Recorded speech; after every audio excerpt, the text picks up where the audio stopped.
Let me check. Let me check these links. Studio mode. So it's doing the same thing it was doing earlier, but now it's literally saying.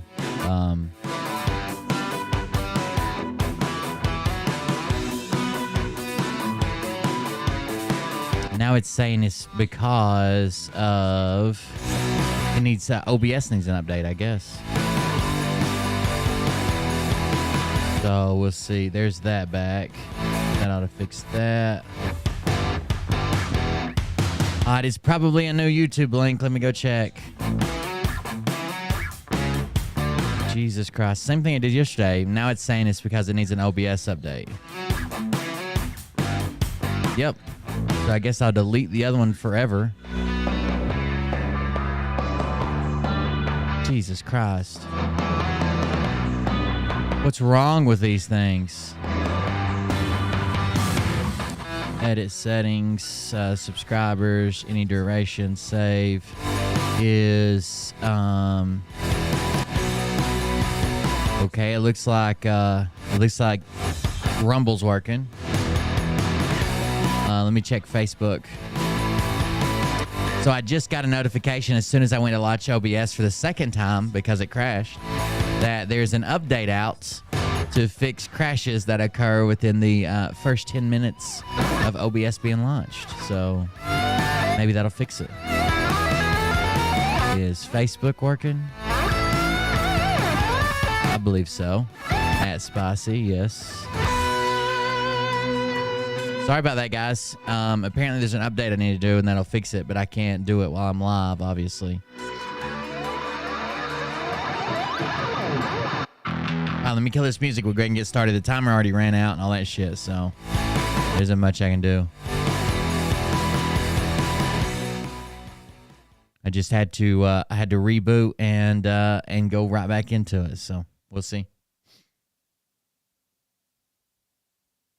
Hey everybody, it's Kim Cuckold here. Listen up. I know I promised my family that I wasn't gonna disclose any more of my God dreams. But this very important message came through and I have to tell you guys what's going on. Okay, in my God dreams I was told very clearly that you must subscribe to Cold Beer Confessional. He's on YouTube and Twitch and all of the other ones. I don't know which. There's a lot of them. Subscribe and hit the bell, the notification bell, and hit the likes on it. Now listen, I don't like Cold Beer Confessional. I don't like Will Bird. I think he's an asshole. But you have to, you've got to do what God dictates in the God dreams. I fear the wrath of God, and so does Uncle Tessie. So subscribe to Cold Beer Confessional today. Okay, thanks a lot, guys. Welcome everyone. I'm Will Bird, and this is the Cold Beer Confessional. Thank you for joining us. Sorry about that. As soon as I started back, so it crashed the same way it did yesterday, and then when I went to launch OBS again, it said OBS update that they would change some stuff with OBS 29, which is the latest version, which is what I've got. And that there was a thing that caused it to crash within the first few minutes of launching. So maybe the update will fix it. I apologize. I know it's inconvenient specifically for YouTube because it makes a new link. Twitch, not that big a deal. Rumble's not that big a deal. Facebook this time wasn't that. Sometimes Facebook makes a new link. Sometimes it doesn't. But I apologize for that. Hopefully we'll get it straightened out. Maybe it's because I did reboot today before the stream, but I also played some video games. Maybe that's it. Either way, thank you guys for joining us. I'm Will Bird. This is the Cold Beer Confessional. I appreciate you guys coming out. I lost track of time today, so I was feeling kind of weird today. Not like sick, and my back doesn't hurt that bad. It's getting better. Basically, the only thing that helps it is literally sleep. Like, it feels the best when I wake up first thing in the morning, and then it gets worse and worse all day. And if I don't sleep enough, I can tell.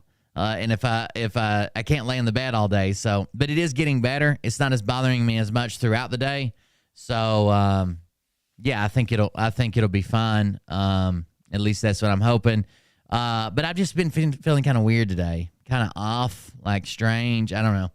So I was doing some stuff that just made me happy, fucking around with different things, messing around, and just lost track of time. So by the time I really paid attention to what time it was well after 9 o'clock. So I apologize.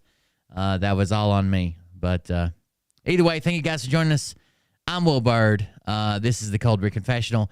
If you want to support the stream, like, share, comment, blah, blah, blah. We'll do a show tonight. I doubt I don't have time to do the Patreon show, but that's 100% my fault. And I understand if people are upset about that, but I'll do what I can. I'll make it up. Just before I got started, we found something really interesting. Well, at least I thought it was interesting. Over on pg.live private. I'm fixing to go find it. Somebody was trolling Kathy H, it appears. And it was pretty funny, actually. So let me grab that, and I'll switch the screens around. Just like, share, subscribe. Send it to somebody if you can. That would be great. Any of those things would be amazing, and I would appreciate it if you guys could share it to help people see it, especially if you could go over to my new YouTube channel. We lost the YouTube channel, so we got a different one. So especially if you go over to my new YouTube channel and check that out and subscribe. We have, I think I'm coming up on like 6 or, let me go look. I don't want to say it wrong. Yeah, we're at 650. So typically there's enough people to watch the video that could easily push that over 1,000. So if you don't mind, that would be awesome if you go check out the new YouTube channel since we lost the last one. And I would appreciate that. That way we can get up to 1,000 and I can actually turn back on ads. They won't last long. I'll get banned, but still. Let me switch around the screens here. If you want to support the stream financially, you can go to coldbeer.fund as well. Or if you want to find my YouTube channel, it's right here. Go to coldbeer.fund. I've got Twitch, YouTube, Twitter, Instagram, Telegram, Facebook, TikTok, Rumble, and Discord links to all my stuff. I need to get back on to a posting schedule. But so far, that's where you can find me at, and I appreciate it. I appreciate all the people that go over there and subscribe. Thank you very much. If you want to support the show financially, you can do that at coldbeer.fund as well. We got Buy Me a Coffee, stuff like that, like we've always had. You can join our Patreon for extra content when I don't lose track of time and don't have to make up the video. The skull is an extra way to donate. If you want to donate without making an alert, you don't want your name on screen, you don't want to stop the show, you do that here with the little yellow button. We do have merch. If you're interested, you check all that out over at the same place. And if you click this first link, Dono Clip, that's the one we're pushing right now. It'll bring up audio or video. Would you like to do an audio or video? And you can leave a personalized message with the donation. Same price as Buy Me a Coffee, but this one you can personalize. I think that's it for the announcements. I do think I have a Dono Clip. Oh, no. It's from Itsuko. All the way from Japan. Let's see what this one is. It can't be good. I know that much. Here we go.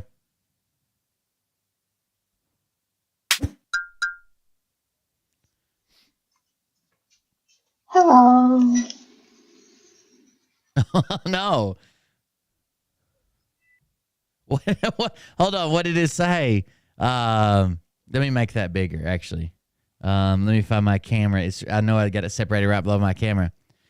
So we used to talk to Itsuko. I've always wanted a bidet. Like not a lot of people have in the U.S. A lot of wealthy people do, but not a lot of people have in the U.S. And I think it was showing me her toilet and the warning symbol with it. Let me see it. I want to see it bigger. Hold on. Okay. Hello. Please sit down. Thank you. Are people missing in your house at Tsuko? At Tsuko, it's for the house full of boys. Are people missing? Is that why it says please sit down? Or you shoot your eye out with the bidet? Which one? Either way, thank you very much for the donation. And we joke with Itsuko all the time because Japanese doesn't always translate directly to English sometimes. So one day we were talking about bidets because tons of toilets in Japan have them, and they're usually like high tech and shit. And we were joking about that. And she said one we were talking about the sprayers or something, the water pressure, and she said something like one for your anus hole or something like that. It was technically correct. It's just not the way you would say it in English, right? You'd say butthole or asshole or something. But I think it was anus hole, and it was just funny. I don't know. I like Itsuko. Don't give her a hard time. She's a good person. We just got a brand new one from Y'all Are Nuts. Y'all Are Nuts just sent one in, so I'll go ahead and play it while I'm here. Give me just a second. I'll get it up. Yes, boys are so messy. That's right. Please sit down, boys. Hello, son of Satan. This is the sea hag. Confess that mole on Phil's manly parts is really just a calm that you created. The mole on Phil's. This is the sea hag calling in straight from Florida, the Panhandle. Confess that the mole was a calm. The mole on Phil's penis is a calm on his man parts that I created. I didn't have nothing to do with that creation. Trust me. If I created it, I'd make it less attractive to 15-year-old girls. Hello, son of Satan. This is the sea hag. Confess that mole on Phil's manly parts is really just a calm that you created. You got me. You got me. I don't know what to say. I'm busted. Thank you very much for the donation. That's from Y'all Are Nuts. So let me get to the bottom of this. Kathy H. So someone named Stephen Phillips. So hold on. Let me get all through this. Kathy H. says, gee, someone is a bit cranky. Because someone responded to her and said, you can stand wherever you would like. I question everything. Even Phil said what I said. Because Stephen Phillips said, stay in your lane, Bob. Oh no, this is going to be a long running clip. Let me go all this. Okay. Phil, I was leaning towards believing you about flat earth, but once you posted that Alex was innocent, I don't even believe that you're credible about a few things. Someone who can stage their own death, I believe can stage anything. That was from Bob Fernicola. Bob Fernicola posted that. Now, Stephen Phelps responds to that and says, stay in your lane, Bob. You cannot speak out against anything Phil says on this chat. Never question Phil. So that was from Stephen. And then Kathy says, we stand 1,000% behind Phil. Anyone who thinks less of him should exit. All capitals. Exit.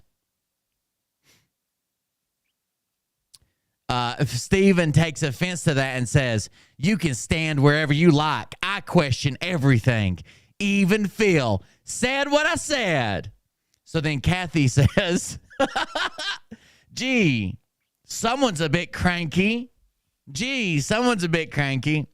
Now, I'm pretty sure Steven's going to troll her in just a second. Steven, he must be playing a part, because the next thing we get is, I apologize if I come across this. This is Steven talking to Kathy, the sea hag. I apologize if I came across cranky. Certainly not my intention. Funny, cause perhaps I thought your comment was maybe a bit cranky as well. I have to ask. He says, I have to ask, are you the CBC Will Bird famous Kathy H? The sea hag? He didn't say the sea hag, but we all know she's a sea hag. So he asks her, are you the famous Kathy H? And Kathy responds, not sure how famous I want to be with that POS. But yes, I've had more than my share of experiences with him. Doxing, emails, calls, even a visit from one of his minions because he wanted to teach me a lesson. What lesson would I be teaching you, dumb? Oh, God. She's so dumb. I've never, okay, here's the truth. In all the trolling I've done, I have never, ever, this is her lying, because I don't even think anybody would impersonate me and do this. This is not like someone lied to her. I have never called her. I have never doxed her. I have never emailed her. I have never sent anybody to her house, and I've never taught her a lesson. None of that happened. Doxing, emails, calls, even a visit from one of his minions because he wanted to teach me a lesson. My Betsy had a surprise, as did the 3 deputies that escorted him back across the county line. We don't like you black folk around here. We get your black ass out of here, Kathy H. said. Then she goes on to further clarify. She says, so when I tell people to stay off his pages, or at least don't chat so he can see you, I'm not joking. The recent rash of death threats. I haven't made any death threats to anybody. None. Zero. Well, not on the internet. I've made a lot in person. I lose my temper pretty quick in person, but not on the internet, okay? The recent rash of death threats and the hacking of Chip Littner's page was fun too. So she's using fun sarcastically here. She's not taking credit for it. She's saying that I made recent death threats against her and also that I hacked Chip Littner's, Litner, Chip Littner's page. Chip Littner. I want to see what else she's got. We stand behind in our air, ground movement. He's fixing all that. Don't panic. I want one. Anyone find a gold bar under their seat? Laugh out loud. Charles has never been a white hat. He ordered Diana's death. Oh, no. Pictures, please. I can't share the dang post. Epps has flipped on the FBI. Please let us have this back at Phil Godlewski. We are family. No trolls here. Pictures, please. Okay. Mr. Gerald, that page is a nightmare for 20 minutes after it was launched. We are blessed to be here and on the new one. So they're all talking about Phil's new chat, how shitty it is. He won't ban anybody. He doesn't have any fucking mods. I think he's afraid that his mods are going to flip and turn fucking Scranton Times witnesses on him. I'm trying to see if she posted. Julie Green had several messages about Rico. Uh-oh. Jacera ends all wars, so Russia will finish clearing out the evil. That's not war, it's policing. Excuse me? So she's responding to a woman named Rebecca Kirsch. And Rebecca says, I've had the impression throughout all of this that there can't be war going on when Jacera takes place. Obviously, there's a war in Ukraine and many places right now. I'm not expecting Jacera any day soon until these are over. Am I wrong? And Kathy immediately responds and says, Jacera ends all rules. That's so Russia. That's so Russia will finish clearing out the evil. That's not war. It's policing.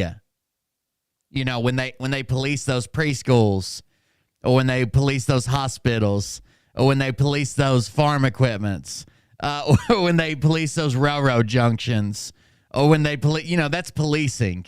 That's Russian policing. In Russia, you don't call the police. The police call you with a 120 millimeter mortar. Lines for you. Would you like to take it in your office or at your home? I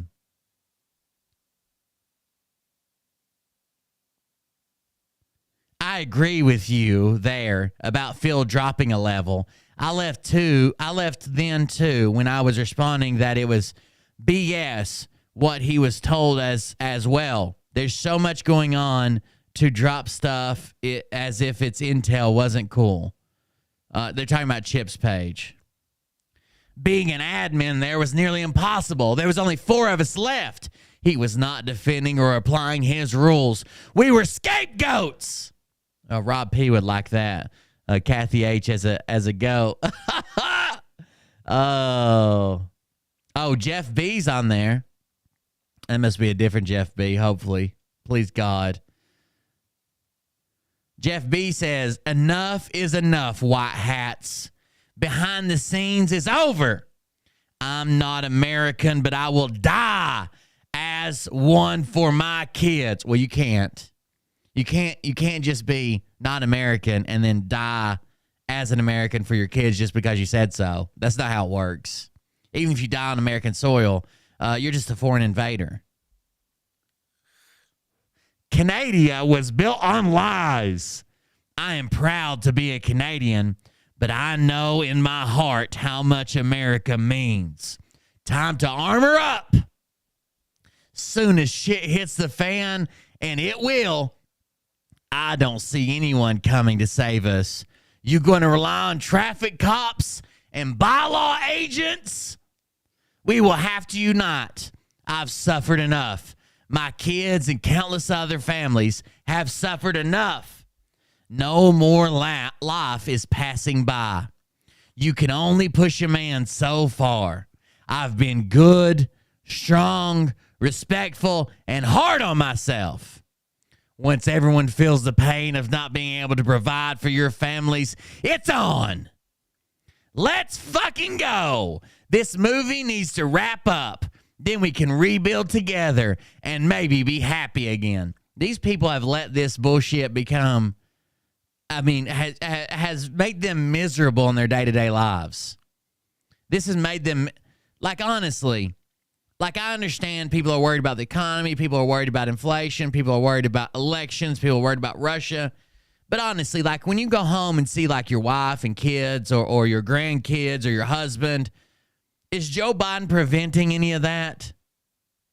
Is Joe Biden keeping you from the family so all you have is Telegram? He's telling you can't access, and go look at pictures of your grandkids or go watch a fucking ball game or have a barbecue? Is he sitting in your house saying, These people act like all they can do is be Telegram warriors. Oh. Kathy H responds and says, "I'll stand with you." Kathy H tells us she leads an army down in Florida. Oh my God. Pornhub is evil. Now listen closely. I watch this 3 to 4 times a day, and I've never seen any evil stuff on it. Let's check this video out. What is this?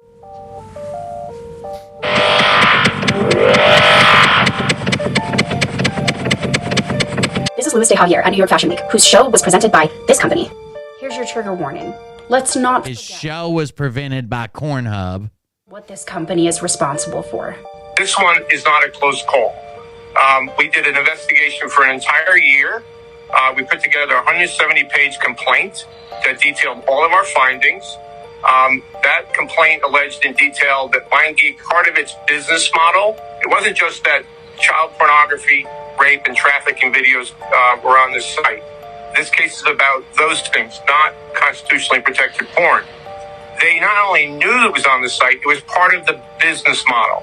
It was part of the business model to drive traffic to the site, and it wasn't just there. They then amplified. Okay, this is just some random guy, so unless you can prove it, I don't know what to tell you. Stop. What is this? Anyways, so Kathy says that Telegram has censored this video and only a portion of it play. The rest of it, you'll have to go see somewhere else. As admin, here's her quote. Okay, someone says, "See now that's where we have a problem. Chip had a problem shutting down people's opinions on his page. Ask how many on here were blocked because of your opinions before you stuck up for him. Chip is a sentient. And if you believe in miracles or in prophets, you were done. So..." Then Kathy says, "As admins, we tried unsuccessfully to understand his hidden agenda. We all believed he was being manipulated by someone he adamantly disagreed with just a few months ago. The hacking started and the downfall. But the disinformation finished him. She still thinks that I fucking hacked Chip Littler. Someone says, this is where she says, someone says, they're talking about, we've already read this one, but they're talking about unsubscribing from Chip Littner. And she says, we all should. Once we figured out how Will Bird got into the chat, there was nothing to take him out because Chip didn't believe us. I know members of the CBC trolls are on this chat, too. I checked. Don't open anything from Cold Beer, CBC, Bird, or anything he might send. He's evil beyond words. So there you go. Thank you very much, Kathy H. Evil beyond words. Thank you for whoever's trolling Kathy H. It's very funny. And I'm on a new channel. She'll probably never see this. She'll probably never fucking see this, but it is very funny. All right, so let me show you something else that's been popping up lately.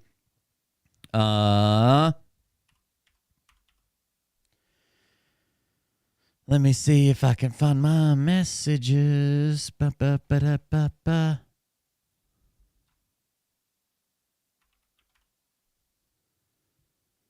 Ba-ba-ba-da-ba-ba-ba. Sorry, you have to give me just a second to go through this. So I was even fooled by this one. I'm scrolling through now to find it. I was even fooled by this one until someone set me straight because they got some... I was confused by it. I was trying to figure out what the fuck was going on with this. I couldn't figure it out. Like, it didn't make any sense. And then I finally asked somebody else, like, what is this going on? It was actually Jessa, and she found some other examples of stuff. So, let's see. Open with Google Chrome. That's not the right one.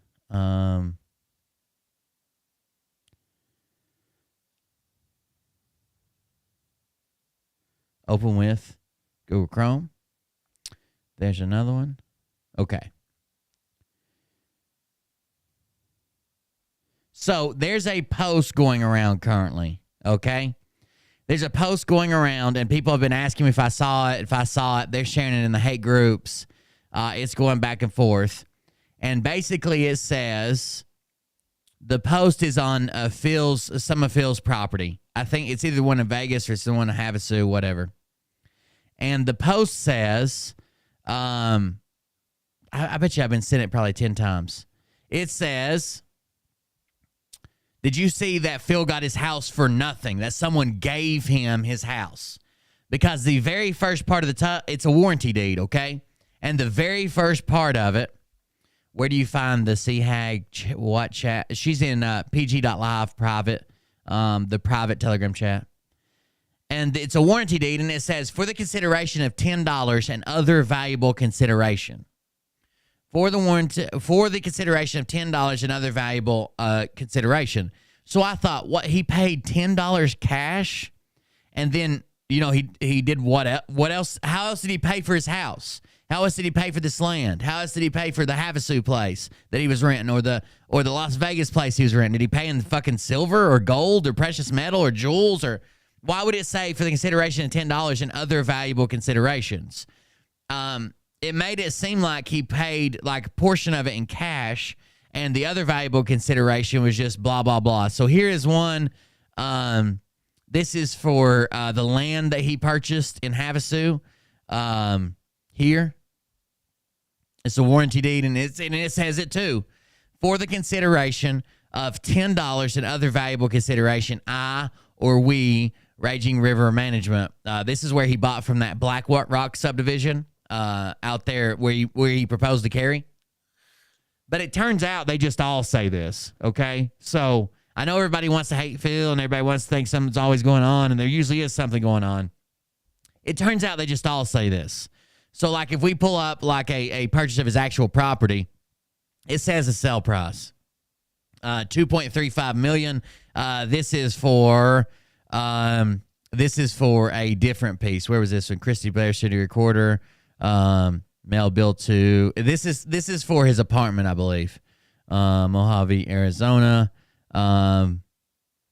Single family residence. So this is where he's, and not an apartment, but this is where he's living. The place he's renting currently. And it is he bought it for $2.35 million, $2,350,000. Okay. But there's one, I don't have the one right now that says the same thing for consideration of $10 for this one. I don't know where it's at. It doesn't matter because they all say this. Here's even sample ones, and we've pulled up other people's ones just to see what a warranty deed looks like. So this is a copy of a warranty deed, and of course it says for the consideration of $10 and other valuable considerations, I or we. And then here's another sample from 2019. If you pull it up, it says for the consideration of $10 and no change, $10 and other valuable considerations. Apparently, you have to put $10 down to get the warranty deed get the warranty deed stuff started, right? To get this filled out, you have to put down $10 minimum, and it's separate from the price of your house. It has nothing to do with the price of your house.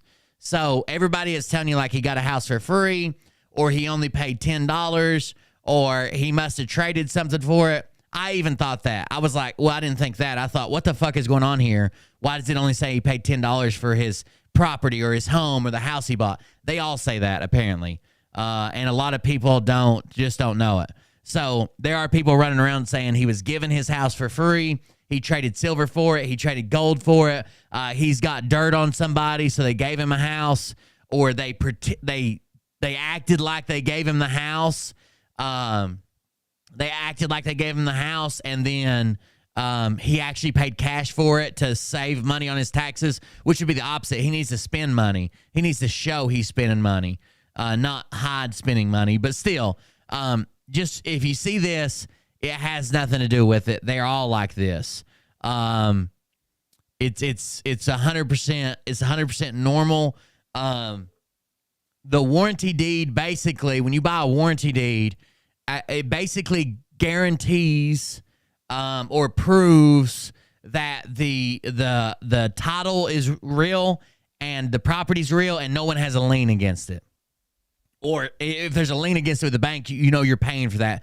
They make sure there's not like 30 liens against it. They make sure it's not a fake piece of property and you're buying it. You know what I mean? So the property's real. It doesn't have any unknown liens against it. Basically, their guarantee for the $10 portion, you get it to guarantee that you're able to buy this piece, that they own it, they have a mortgage on it, or they own it outright, and it's all real and all that shit. Okay, so anybody who's sharing that, it's just incorrect. I even wondered, like, what the fuck is this? Why does it say this? But Jessa helped me out. I asked her, I was like, have you ever seen a piece of paperwork like this? And she found all kinds of samples of it, and they all say this. For the consideration of $10.00. Every one of them that she found. So, there you go. There you go. That's what that is. That's why it's floating around. I don't know who started the rumor that,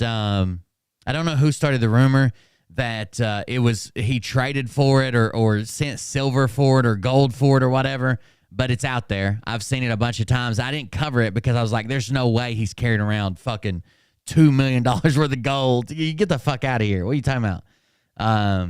But there you go. Also, while we're on the topic of clearing up some misinformation, I do want to share an image with you.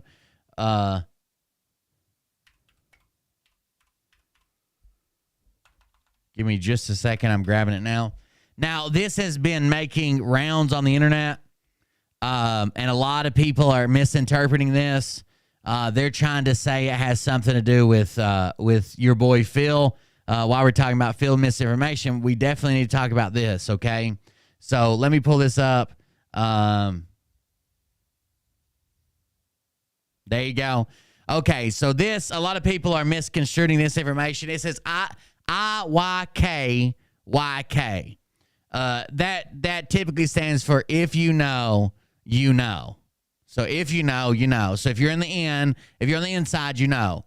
Now, just because this has a commonly phallic-shaped object, such as a penis, but it's a banana, And just because it's got a mole on it, and just because it's wearing a wig and it looks like it's fixing to jump off the roof of its penis house, has nothing to do whatsoever with Phil Godlewski.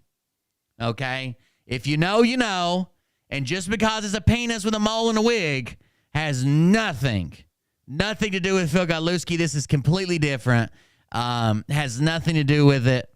It is completely okay, good to go, has nothing to do with it. Will's meat hammer glasses suit him and his podcast image also. Most of us already know what he looks like without them, so it's no big deal. It's like, yeah, there's tons of times I don't have my glasses on.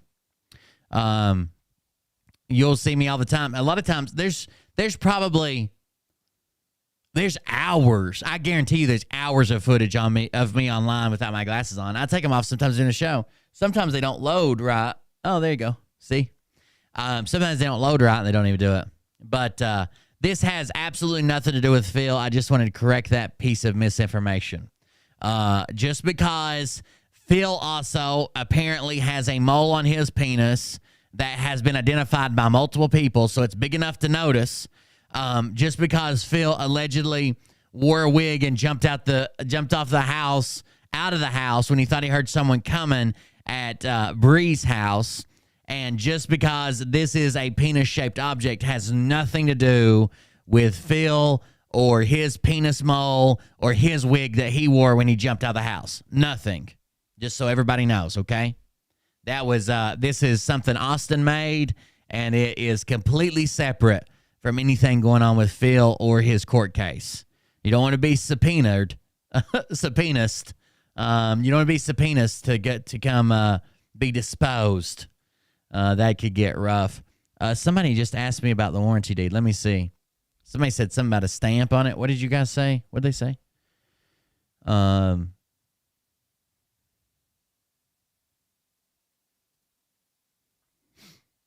They said scroll down for the stamps. The stamp is from a notary. I need to go back to the comments. They said, Will, I can't see that whole deed, but does it say anywhere on it anything about deed stamps? Whatever the deed stamps that are recorded, divide it by 2, and that was the purchase price. Does it say anything on it about deed stamps? Whatever the deed stamps that are recorded, divide it by 2, and that was the purchase price. I don't see anything about deed stamps. No. Current tax assessment. No, there's no numbers on here at all. Oh, wait. Lot track, Exhibit A, accept all oil and gas, according to plate, recovery. Yeah, there's warranty deed, escrow number, book 79 of deeds, page 461. Instrument, no, there's private, no, they're public. No, I don't see anything about that. I didn't even know that was a thing, so I didn't know you could figure out the purchase price from it. But thank you very much for that suggestion. I went to look. Deed stamps look like postage stamps in our county? Maybe. I don't know. I've tried to buy, in my life, I've tried to buy 2 different homes. But one of them was through a private financer, and the other one was the deal we had that we ended up lost it. So I've never even bought a house. Maybe that should be a goal of mine. I bought a camper once. I lived in the barracks for a while. He does have it in LLC. Phil puts all his stuff in LLCs. Phil is on LLC, a Pennsylvania limited liability company. I got to get my LLC straightened out. I know this year paying all my gains through personal taxes fucked me. I think I'm going to start an S Corp and since I'm only an employee and I don't plan on hiring anybody, I'm going to start an S Corp. And the first year, I'm just going to do owner withdrawals or like expenditure withdrawals. And the second year, I'm going to put myself on the payroll and go ahead and pay my payroll taxes, half from the company, half from me, and then take that out. So that $10 warranty deed was the $2.3 million house. This one right here is for his property. I don't know. There is one floating around for his house. I just can't find it right now. Let me see. There's one for his house as well. I lost it wherever it was at. Let me go through some of my stuff. Warranty deed, warranty deed.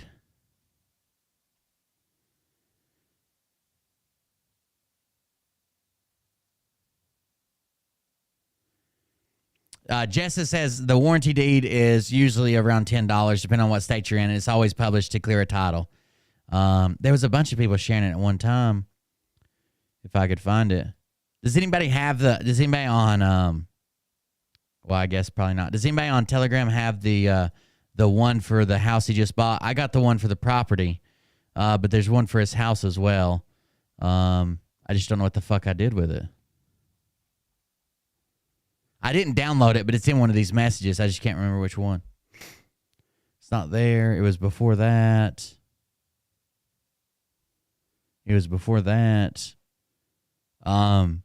The one that was currently floating around was definitely for his house. It wasn't this one. Because people were like, the Lake Havasu house. Because people were like, oh, he bought new property. And that was just because the new one had came out. It didn't actually have anything to do with him recently purchasing it. I guess it just made it public. Because we had known about the warranty deed before that. Wonder if it's shining, blah, blah, blah. Highly trained. Not there. I'll have it in just a second. You just have to give me a minute to go through these.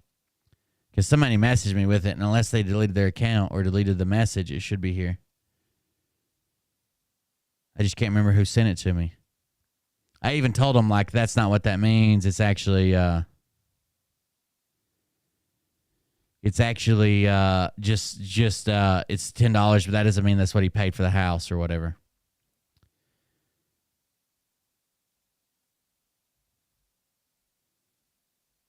Which one of you assholes sent it to me? Damn, there's too many people here. Is that it? Okay, here it is. Yeah. Okay, I got it now. Save as warranty. I was looking for a file the way these are, but it's actually it was actually saved as an image, so I'll open the image.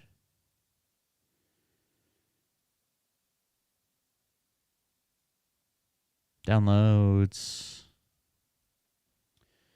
This is for Philizon LLC, 907 Bella Vista Drive, Lake Havasu, Arizona. For consideration of $10, another value consideration, I are we, the Bingamans, and a community property with the right of survivorship does hereby convey Philizon LLC, a Pennsylvania limited liability company, the following real estate and Mojave County, Arizona. See Exhibit A attached here too. Current taxes and other statements. So there's nothing attached to this. This is the one that was passing around. And literally the post with it says he has a new Philizon address of a multi-million-dollar house and property given to him. But that's just not what happened. The $10 is a standard thing. Depending on what state you're in. I did find some states were like $12, I think, because they added some type of tax or some shit to it. But it says fee for $30, but the most states were $10 for a warranty deed. I couldn't tell you. I've never bought a house, which is kind of sad. I need to go buy a house. Either way, we've got some other misinformation here. So, I was just going through random comments today, and I guess someone that I was arguing with a while back, or maybe arguing with in the show about QAnon, said something about Q, and then they said that Phil had already been arrested and executed in my comments. And I said, laugh out loud, K. Then they left like 4 comments. I was like, oh, it's true. I know it. I've been studying this. I'm the one who exposed the fake white hats. The real white hats are real. Just a bunch of weird shit, right, that I never responded to because I never saw it. Then they said they made a video. One of the comments said, I made a video and I named it Will Bird, so you can't claim you didn't miss it. You better go watch it. I would debate you on anything, or some shit like that. And I thought, that's weird. Like, I don't even know who this person is. I couldn't even remember who it was. Also, Jamie's back. Her new account is called That Girl. So if you see that, you can go ahead and block my stalker, Jamie. But yeah, this person like called me out and was leaving all these weird fucking comments and shit that literally had nothing to do with me. It was very strange because I don't know who this person is. Anyways, they shared the only video I could find around that time that they were sharing. It wasn't named Will Bird because there was none of their videos were named Will Bird, but it basically had Tony Bobulinski. You remember this guy from Tucker Carlson? He did the Tucker Carlson interview. He did other interviews, and he come out and said a few things about the Biden family. And in this, when he's talking about the Biden family, he says something interesting that I covered back then when this come out, but I guess we're covering it again because people don't remember. I guess we're covering it again because people don't remember. So here we go. Oh, here it is. He says, Phil has already been arrested and executed. I said, laugh out loud, K.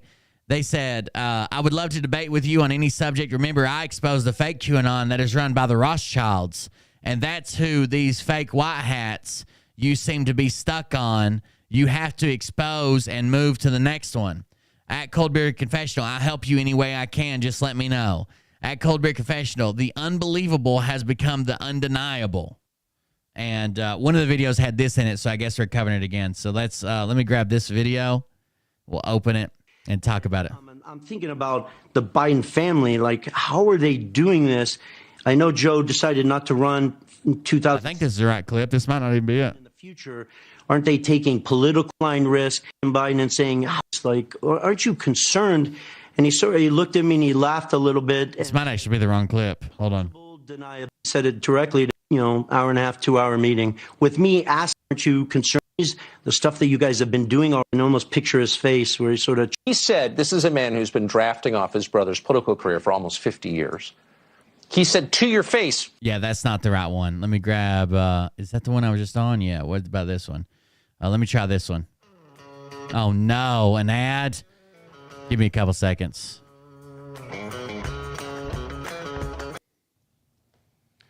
Even after this. It's right at the first part of the interview here. And the Chinese CFC director Zhang me that $10 million course in the partly. It wasn't Hunter Biden. It wasn't to forward in this. And in that document, they referenced Ida holding in generate Very well happen.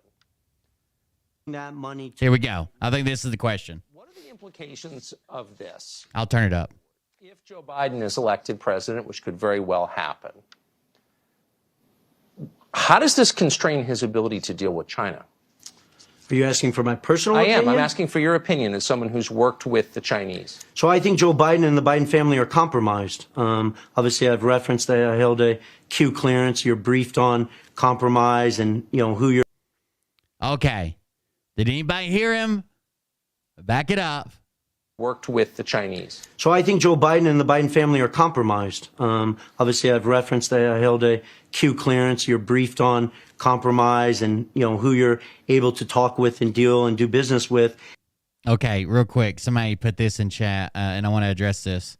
Fedex and Trumpet says. Space Force Chuck was on PPN.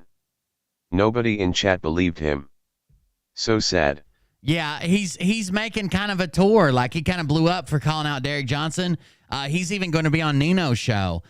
He was supposed to already record it, but he had to cancel because he had to work over or something. I've been talking to him, and I asked him if he ever wants me to give him like the rundown, like, the fucking 2-minute pitch on who these grifters are. I've been covering them for a while. I could tell him who they are. Because I guess he didn't realize how crazy PPN was before he went on there. And then he was talking about the audience and how crazy the audience was. So Tony Bobulinski says that he has a Q clearance.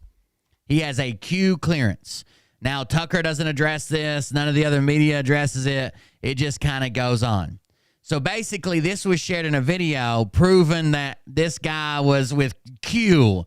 That's why he was here exposing the Bidens. But if you just do some simple searches, Bobulinski was in the military.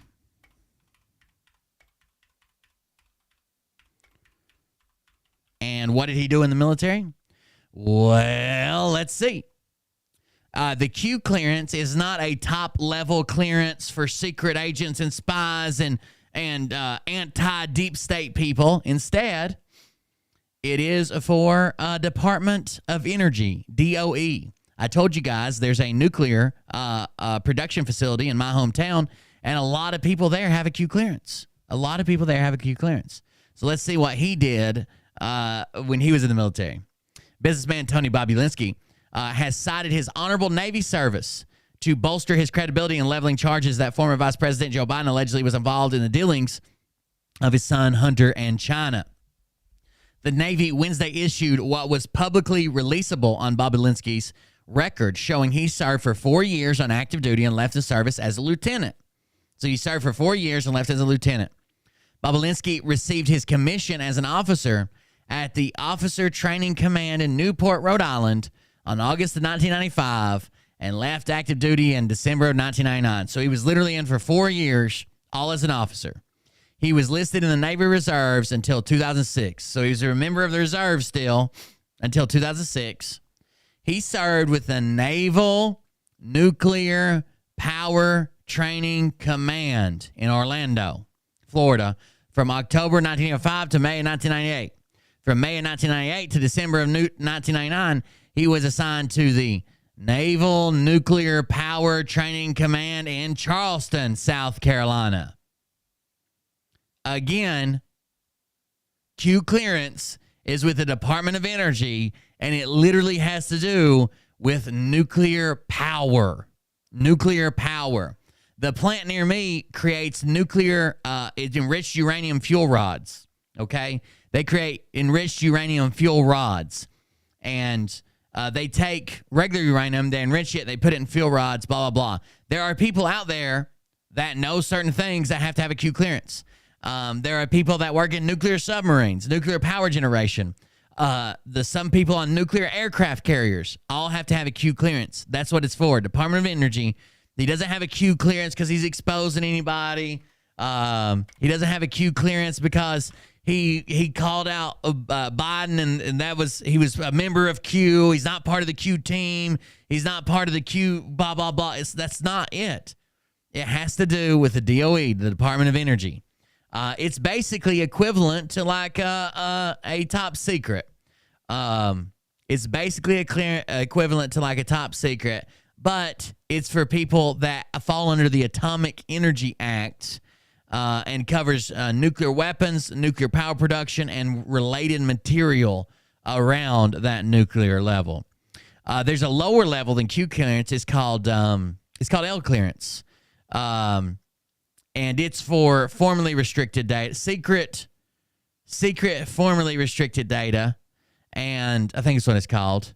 And then the restricted data under the Department of Energy is all up to Q clearance level people and above. It is the Department of Energy themselves call it their version of top secret. Okay, their version of top secret. That's what they call it themselves. The Department of Energy calls it that. And top secret, anybody that's been in the military, top secret ain't shit. Okay, everybody has top secret. Well, mostly. If you're going to be running missions and you got to set in an intel briefing, you're running top secret. If you're going to be outside the wire and you got a briefing about who will be there, what they're doing, route clearance, blah, blah, blah, you got a top secret. Basically, everybody overseas get a top secret. Okay?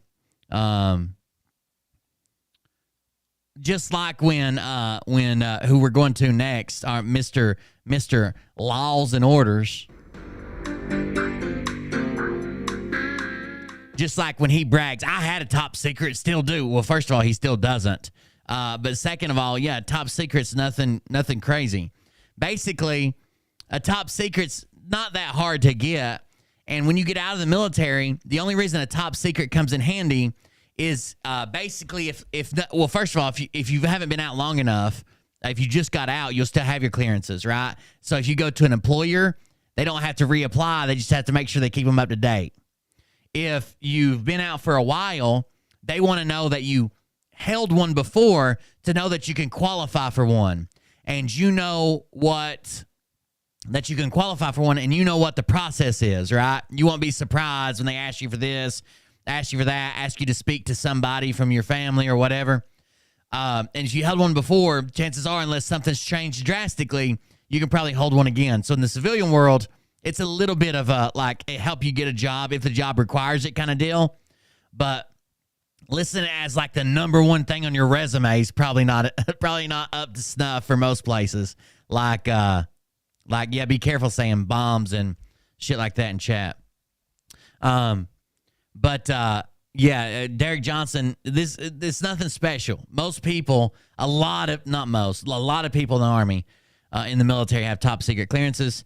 Don't forget, guys, to go over to the YouTube channel and subscribe, please. I would greatly appreciate it. You can go find that at coldbeer.fund, where you can also find Dono Clip and all that stuff. You don't have to donate. Just go there and click on the top link, and it says support the Cold Beer Confessional, and then it's my Twitch, YouTube, Twitter, Instagram, Telegram, Facebook, TikTok, Rumble, and Discord. Please subscribe to that YouTube channel. I haven't been mentioning it, and I should have been, because it's a new channel we got not so long ago. So there you go. I know there's another Dono clip that came in. I'm going to play it. It's from Ramesh, enemy of the stream, Ramesh. Here we go. Oh, I didn't click it. Will Bard, this is Ramesh. You forgot to fill Kathy H's feed dish with guacamole. Guacamole. Oh, cock and mole. I think's what you meant. Cock and mole. I heard that's her favorite dish. Here, one more time. Ramesh calling in. Will Bard, this is Ramesh. You forgot to fill Kathy H's feed dish with guacamole. Cock and mole. Thank you very much, Ramesh, enemy of the stream. Thank you very much. I appreciate that. I just got a brand new YouTube comment. I think I want to read it to you. So, anybody that's been here long enough knows that I have a stalker. That stalker's name is Jamie. She claims her name is Jamie, but she spells it Jamy. She stalked me for over a year now. Weird emails, trying to say, you promised me you'd come pick me up. You promised me this would happen. When are you going to come get me? Saying shit like we spent the weekend together. Just crazy shit. I've never met this person in person, just on the stream, in the chat. And a lot of times, most of the conversations we had was after she was originally banned and she snuck in here under fake names. That's the biggest part of the conversations we've had. So, Shar left a message that says, great show as always. Well, that led into someone named Jamie, trying to comment on that, okay? So let me go see if I can find those comments. Shar says, great show as always. And this has been a while back. And Shar, of course, one of the moderators, longtime viewer of the show, just says, great show as always. Just something simple. Jamie comes on there as someone named That Girl and lashes out at Shar. So first of all, 4 days ago, she put this message. Now, it's not going to make any sense because she's a psychopath. It's not going to make any sense because it's a fucking psychopath. But here's what she put. How young are you trying to look with that baby face filter? It gets younger and younger. I may react and say how I feel, but I don't usually call out other people. I was thinking the other day about how when I was 21, only one person said to me maybe I was too young to have a relationship with someone who was 12 years older. His name was Phil. That asshole, the asshole that pretended to attack and made me chip my tooth in a place that you can only see if positioned in a certain way. And I was thinking about how my son's father was 15 when he had a girlfriend that was close to 30. And I'd ask why, what was wrong with her, because it's illegal and not normal. And he teased and said she only had one leg. Just some odd coincidences. I don't give a shit about Phil because he isn't a real person to me. And nobody would believe anything he says when he's literally saying, Lego my ego. Lying to someone to get the truth out of them is kind of a weird concept. Truth machines aren't real. Aren't accurate anyway. And who tells the truth about personal issues over the internet? A nice threat is still a threat. Nobody wants to be stalked IRL or on the internet. I actually like the Power Ranger guy. You claimed he sent pics to underage girls and scammed people too. I'm not trashing people on the internet because I have no idea what's real. And accusing someone of something like that is fucked up. I also don't think that someone has to check boxes to be with someone. Love doesn't work that way. Take your reevaluation suggestions and tax comment suggestions and basically all your suggestions and eat shit. What other people do with their finances is nobody else's business. So that was a comment. That was kind of weird, but that's not the biggest one. So Shar says, great show as always. No one commented under that. I went by and gave it a thumbs up, and that was about it. Jamie responds as that girl and says, Shar, it's you that needs to get a life. You have twins, don't you? Yet spend all day bouncing from one shoe to the next. I think she meant show. Who has time to watch all these shows with twins? Oh, and nobody should be looking at my IP address. So who is the stalker? Following someone on social media is the whole point. The only person being treated unfairly is me, and I have done nothing wrong to anyone, actually. I have been very kind, maybe too kind. I'm not the one who is crazy or the one that makes up shit in their own mind. I am, however, fed up and rarely mean, but when I am, I'm the meanest. So keep messing with me and projecting your shit onto me. You stalk and harass people all over the YouTube. I don't. I just watch the videos. I didn't make up anything, and I'm not the liar. And you know, because you used to be sweet to me now, the whole chat is an echo chamber. No real personality, just insecure people who need to gang up on others to feel better. You guys welcome people in, and then after that, they get comfortable. If that person doesn't conform, they get treated mean. I was personally asked to be a part of the cult, and I said no, because I am my own person and have many times did. And how many times did you used to say all these shows were about me when I first started? So no one has ever told her that my shows are secretly about her. Ever. Ever, ever, ever. When I first started, leave me alone. Don't respond to my comments. And when you speak for Will, you make him look like a bitch. When Will yells like that, it's immature and not the Will I know, because she doesn't know me. Everyone has their limited, and I'm tired of being accused of the shit being done to me.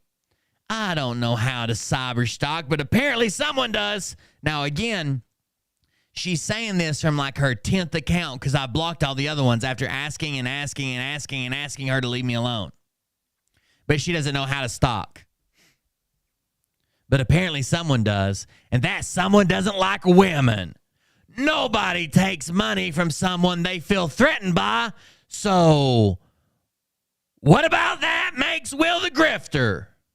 Or would that make Will the grifter? So she donates to me. And the way she donates, there's no fucking way I can refund it.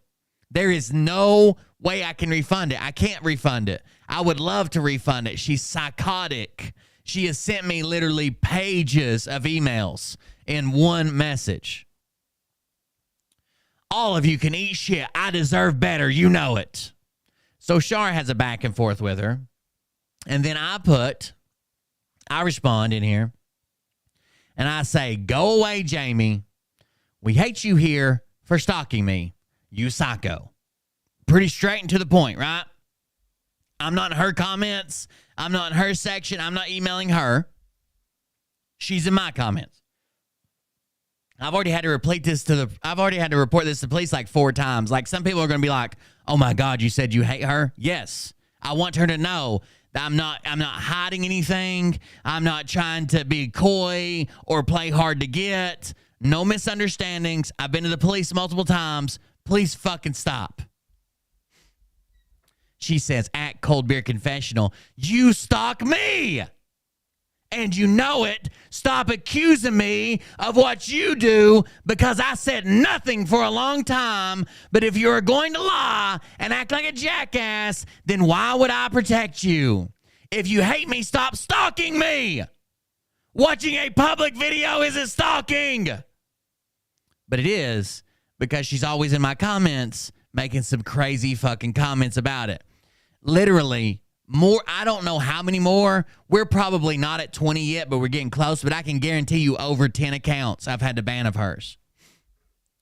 Then she responds to Shar and says, I have nice teeth. Clearly you're insecure about yours. She just said she chipped her tooth and you could only see it from a weird position or something. I don't say hurtful things to people. I have all my teeth, Shar. And I don't smoke and act like a trashy dude. When my child was young, I wasn't watching 10 YouTube shows a day. You are in every chat. Sounds like Will the Thrill likes to have girlfriends on the side. He stalks me. Why are you looking at people's IPP addresses? Plus more. At Shar, I had braces and Invisalign and my wisdom teeth removed. I was going to be a dentist, or an oral hygiene is important, and if you weren't a stalker, you would have known this. I was having a conversation about teeth. Maybe. Must be why Tony called you a loser. So Tony's the guy she stalked before me. And I didn't actually believe it was this bad. Like, they got in a fight in my chat one time, and I told them both to chill, or I was going to ban them both. If I'd have known it was this bad, I would have been like, let her have it, Tony. This bitch is crazy. She says again, Shar, what makes you think I'm fearful of you? You probably shouldn't make threats online. Last time it was 4 hours. Which is it? Because Shar said, like, if you mention my kids again, don't think I won't drive down to where you live. This bitch is crazy. I've read her emails in several different shows. I'm going to block her, obviously, because she's a fucking psychopath. But I've read her emails before. All I want her to do is stop fucking... she's right. I can't stop her. I cannot stop her from watching. But you don't need to be commenting at all. You already tried to convince... tell people that we were already together. Now you're trying to tell people I stalk you by doing my show and reading your comments from your 15th account or whatever. Like, get the fuck out of here. Go away. Go away. I'll just hide the user, and she'll have a new account. Like, she doesn't appear every day. She probably appears every month, though. She probably appears every fucking month with a new account. It's not every day, but I would say it's probably close to every month. Either way, she's banned now, so we'll see what happens. Let's make do. The art of making do, getting by. I have been banned from this channel. I don't know, maybe. Did you get banned on this channel? Crazy bitch. There's a yeet. Let me see if I got any alerts, because we're going to go into something else, a video. No, that was from a day ago. Let me refresh this. She is very scary. I always said, the reason I reported it to the police is because I thought she was dangerous enough to try to, when I told her, like, I'm married and blah, blah, blah, I thought she was fucking crazy enough to be like, well, if that's the problem, I can take care of that kind of deal. Like, she's crazy, crazy. So it's on record. Like, every time she notifies me, I just update the same situation case, or whatever for reporting her to the police. And they told me if she ever showed up, just give them a call. But at least it's on record. If something crazy happens, nobody can say, like, oh, well, some woman just walked up to Will and he beat the fuck out of her or something. Like, they'll know that she's been stalking me and claiming to do shit and doing stuff. Like, it's been pretty intense for a while. All right, let's do this and this. Ramesh with Dono Clip. Thank you very much for the donations. All right, I got a link I sent to myself. Let me grab it.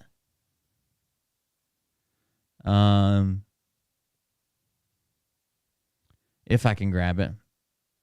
You wouldn't be here now commenting if you were banned. That does make sense. Let's go. I think it's this one right here. Copy link. Open link. There we go. All right, here we go. We're going to cover Jaco, Derek Johnson, Lewis Herms from Screw Big Government, and Michelle Fielding, I guess. Michelle Fielding, whoever that is. I don't really know her. Oh, my God. All these bad teeth commercials, dude. Everyone and the IWC. I got quite a crew here today. We've got Derek Johnson. We have Lewis Herms and Michelle Fielding. All of them, have really inspired a lot of us and have revealed amazing information. Today, we're going to talk about, elections. We're going to talk about where the military stands, and maybe some other topics. We'll see how the event goes. We all have God dreams. I don't think that's weird. I think we might have somebody in the background talking. It must be mine. Gotcha. Okay, you're out in the courtyard. Okay, no worries. So let's jump in. Let's talk about first of all, welcome everybody. Thanks for coming in. Let's talk about the election. We'll start there. Ladies first. Ladies first, Derek. So as you probably heard on my last video, I kind of got that it would be a split down the middle, like a hung election. And I mean, the situation at the moment that This is from 3 months ago, by the way. Is that all of everything that's going on is deliberate. It's set up this way. And it's more or less the same as what I said about a year ago when the same thing happened and we were waiting for election results to come in. And I said to everybody at the time. Thank you, guys. I see a bunch of you going over there to subscribe. I just got a bunch of notifications, new subscribers on the YouTube channel. Please check it out. I just want to hit 1,000. Even if you don't watch on YouTube, if you have an account, go over that new channel and subscribe so I can get to 1,000. So I can at least monetize that channel before they ban me. It would be nice, but. That the reason that the election results aren't coming in is not because they can't get hold of them. They knew those immediately. They always know the results immediately. It's all being watched. But the reason that we're not getting the results and the outcomes that we think we should be seeing is because there's something much bigger going on. And it's to do with Oh, my God. Stop. ready yet. Sorry. A video started autoplay, and that was my bad. I've been talking about for some time, which is the Starlink. And I am actually putting a video out in the next couple of days about it because what they've been telling me recently is that they can't put all the elections right and everything else that we need and start Nasara in the way that we need it to look.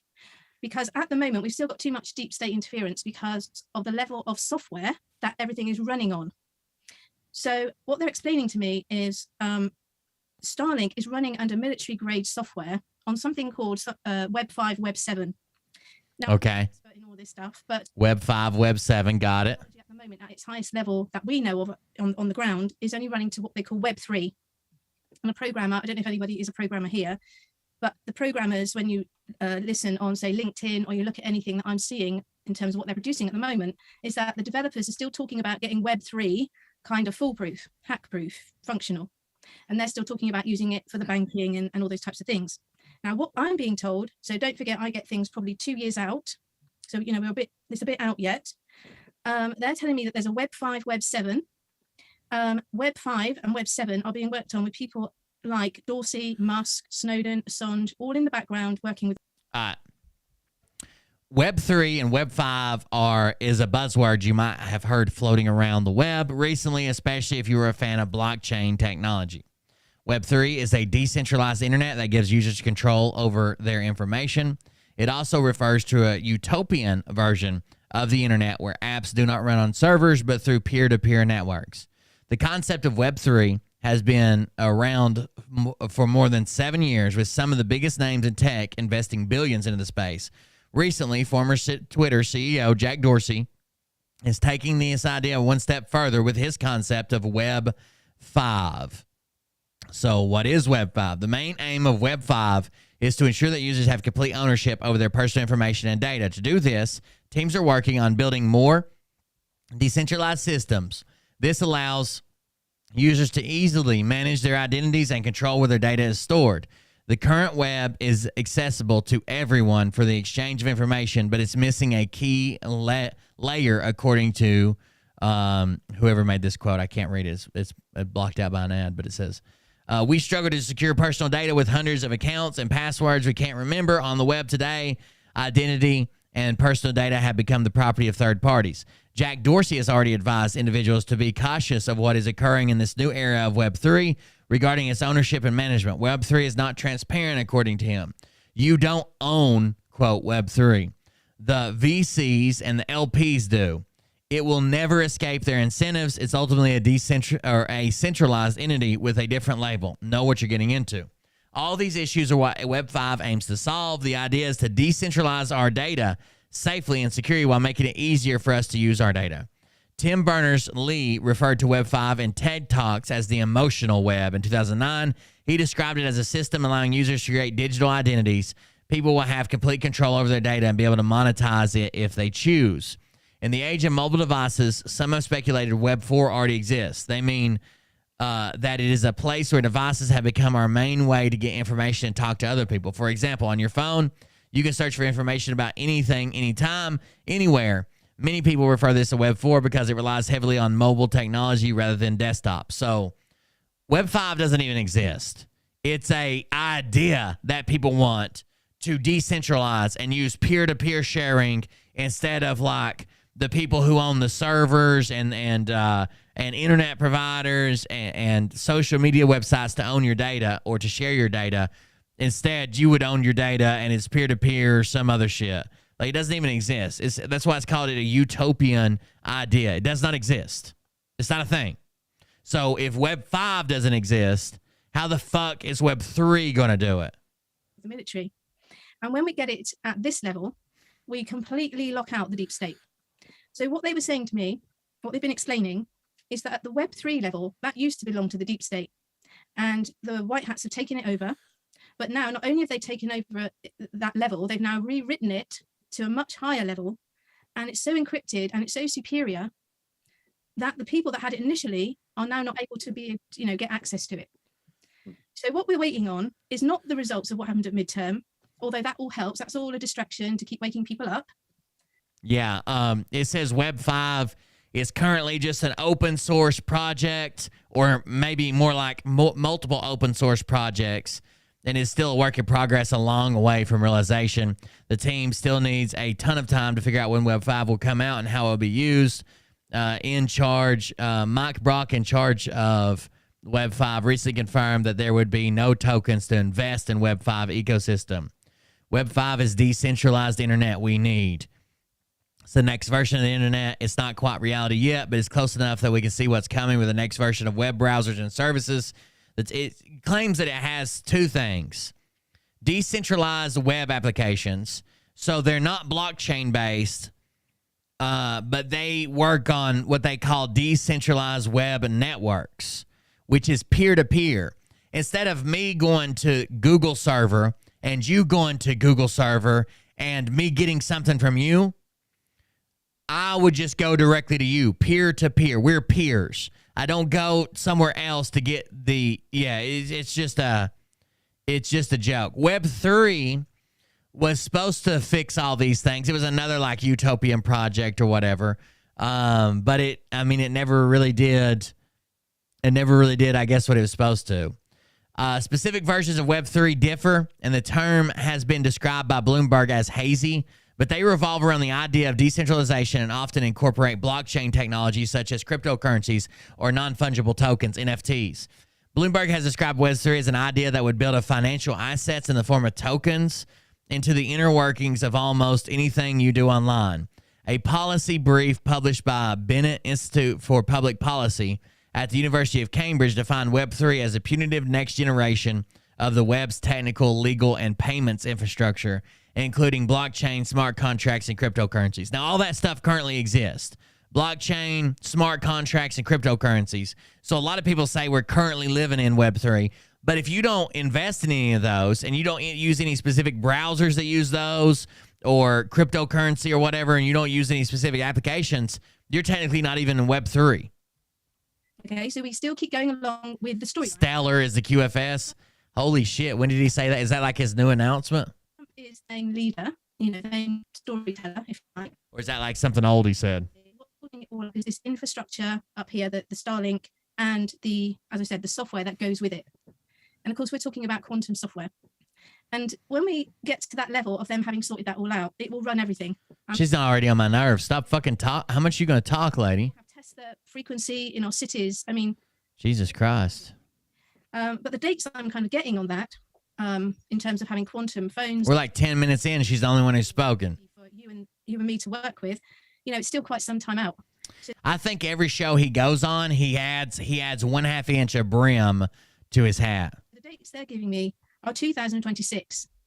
So, I mean, anybody can make a phone, you know. I mean, I've just heard that Musk is moving his second headquarters down to Texas. And when I was asking them about that, they were saying it's because there's a number of reasons. It's not just because they can physically make the phones there. It's because the military headquarters are down there that are involved with all this. Well, the way they're explaining it to me, that's where the hub of all this technology is, that they're going to link to that software. And they also told me, and I'm probably speaking out of turn because you've got Derek here, but they also told me there's tunnels under there that. Oh, I don't hardly drink anymore. I'm drinking. I mean, like I drink soda and stuff, but I don't hardly drink alcohol anymore. This is a local soda to us. This is called Dr. Enough, ENUF, Dr. Enough. This is the herbal version. It's red. The other version is clear and comes in a green bottle. But it's only made in East Tennessee. It's pretty good. That have got high speed transport, things like. I got to skip the rest of her shit. Levitating, like. I don't know what you all feel about 8 minutes. She's the only person who talked. Just for that, I might pass the torch over to Lewis. But No, I thought maybe Lewis, but go ahead. stuff, and I just channeled that this weekend. That's fantastic. Thanks, Michelle. Derek, you wanna jump in on that? I see you're always wanting to talk, so go ahead. I see you're always wanting to talk, so go ahead. Damn. Taking a shot at Derek already. just for that, I might pass the torch over to Lewis. But No, I thought maybe Lewis, but I see you're like okay. Well, I'm so glad she said that, because I've been getting blown up with messages about the Supreme Court overturning this. And I'm like, the Supreme Court has no jurisdiction. They would have to change the law in the first place. But the other thing is this was never about the election from an election fraud standpoint. Okay. This is a military occupancy. And so there you go. Law War Manual 2016. That's when it was updated. So you do the timeline. Timestamps don't lie. President Trump, November 2016. The Law War Manual was updated. And as they do, we know this in military, everything that gets updated, they have to put a memorandum saying this has been updated. Then they put another memorandum that says this is the one you use. It's like a waste of paper, right? We know that. Military is all about cutting some trees, right? So it's like, here's a memorandum for this. Oh, this one ain't being used anymore. Here's a memorandum. We updated one word here. Here's another. So you do the timeline, November 2016, December 2016, Law War Manual. The Military Justice Act was signed in 2016. The Military Justice Act was a Supreme Court specifically outlining that military law is separate than civil courts. You can't even plead the fifth in the military courtroom. So if they got dirt on you, they got dirt on you. You're done. You might as well tell the truth. So, this is a military occupancy. And so tying that in, people don't understand that this takes time. These Starlinks, these satellites, this infrastructure, getting people who know how to run it right. By the way, again, everybody from the Space Force has disputed him. Starlink has disputed this. They have nothing to do with Trump. They have nothing to do with the election. It's all a fucking joke. It isn't laws and orders.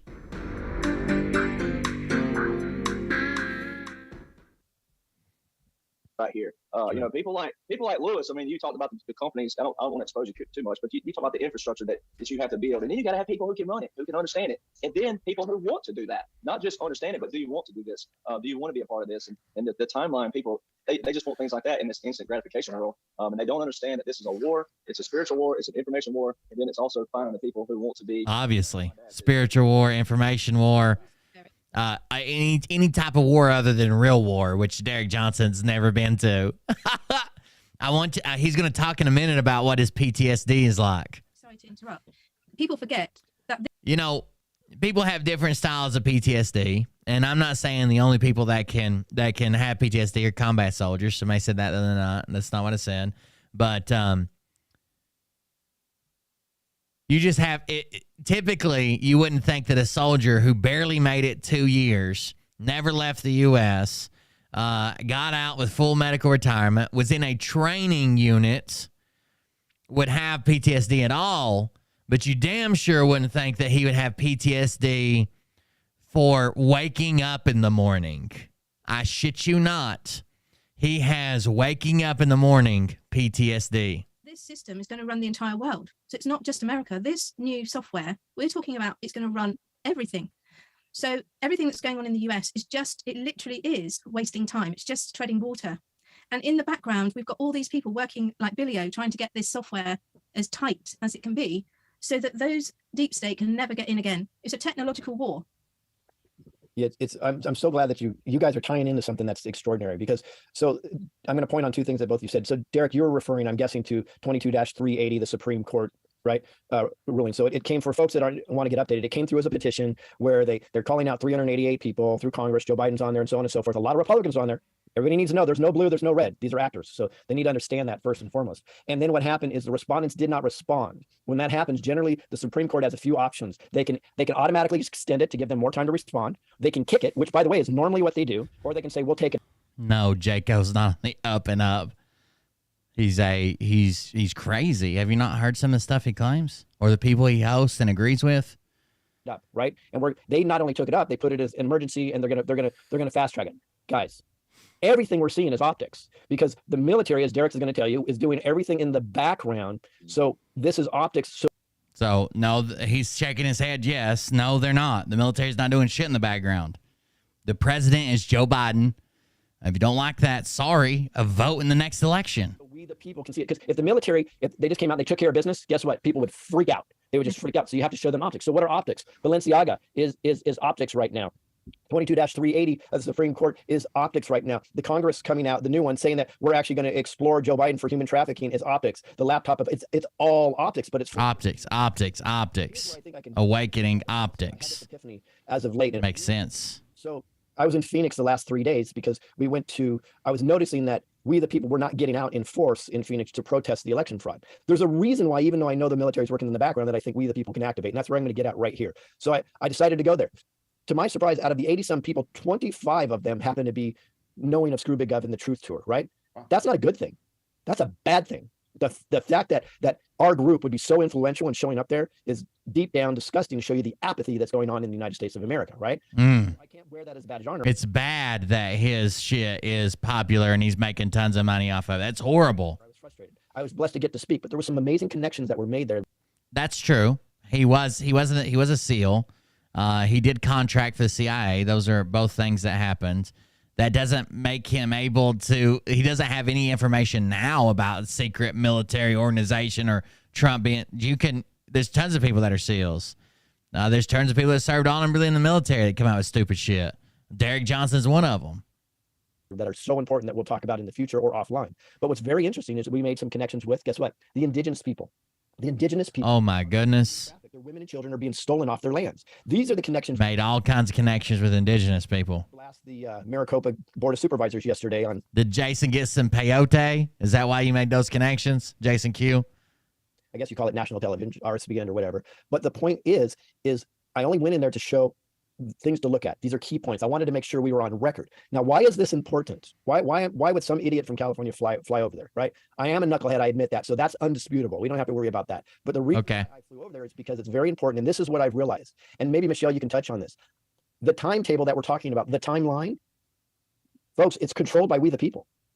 That's not controlled by white hats. That's controlled by how much we activate and get involved. Yes, there's certain time frames. The timeline is controlled by us. How much we activate, which makes sense, honestly. It takes so long to build. I've been underactivated. Build this infrastructure that Michelle and Derek are talking about, 100%. But the timetable of full disclosure and getting us into not Jason Q. Jaco claimed that he loved Bin Laden to death. Said he was responsible for the death of Osama bin Laden. Not that he pulled the trigger, but that him loving him to death is what caused him to be unalived. This new world, not new world order. Don't get triggered. Let's call it new Terra. So the timetable to get there, it's on our shoulders, guys. It's on we. You would say that, like, yeah, I would think Jaco would be smart enough. You know, Jaco backed up a story of a pedo guy who was claiming to be a Navy SEAL. So he tells his story like, I met this guy at one time. I didn't know who he was at the time. He talked about the SEALs teams. He talks about training. He talks about this. Then I later realized, I know that guy. I met that guy. I trained him. He was in a different unit that when we go out to the island for Hell Week, they come and train there secretly, blah, blah, blah, blah. Made up this whole lie about people who don't even take fucking SEAL training. And the guy was actually a convicted pedo on the run. He made up his whole background.